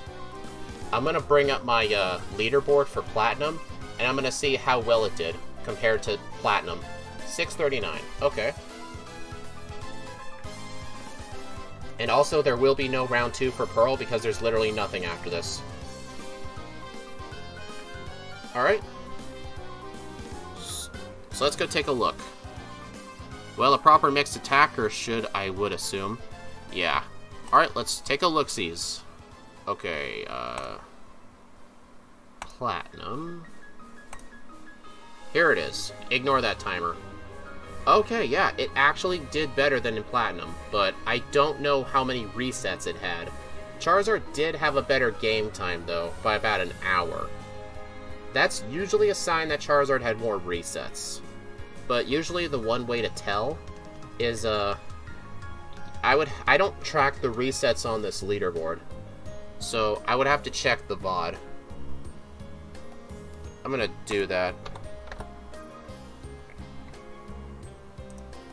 Yeah, I'm gonna do that. Okay, let's see. I'm gonna go to my channel here and find the Platinum one. Man, I did that stream a long time ago.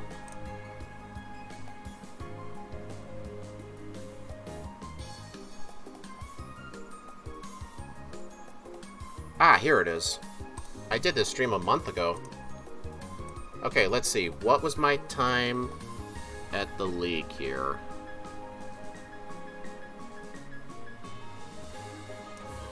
Alright, I'm gonna move the desktop stream back. Alright, let's take a look. Okay, why was I doing nothing? Alright, Dragon Pulse. It looks like I did use Roost, and I kept Earthquake, so I did not use Solar Beam strats for this one.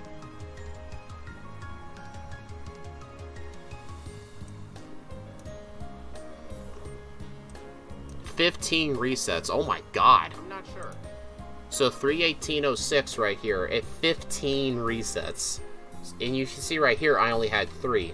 So the fact that Pokemon Pearl, like, it had less resets, that's how it got a faster time. And a higher game time, because less resets leads to higher game time. But yeah, I think Pokemon Pearl is actually easier than Platinum. So yeah.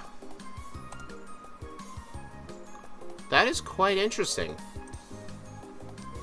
Well, Platinum is slower because of additional story. Well, yeah, that too, but Platinum had a faster game time too. So, like, those are some interesting results. Because Pearl had 1 hour extra of game time. But then again, like, I did have to black out 1 or 2 times because I didn't save. Like in Victory Road, I had to start over from the beginning.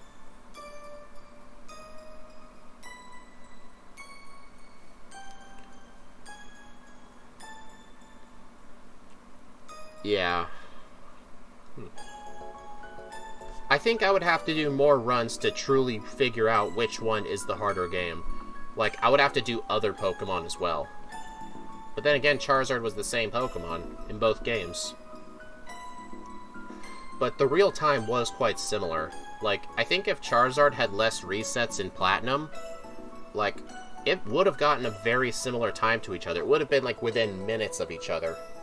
So, I think those results are probably too close to call. But the game time, yeah. Those would also be explained by the resets. Because more resets leads, as I said, more resets leads to lower game time. So yeah, I think they're both easier and harder in their own ways. Also because in Pearl, like, you don't get as many rare candies. Well, that was definitely an interesting stream. I really enjoyed it. Thank you, everyone, for stopping by the stream. The next stream will be tomorrow at 6 p.m. Eastern Time.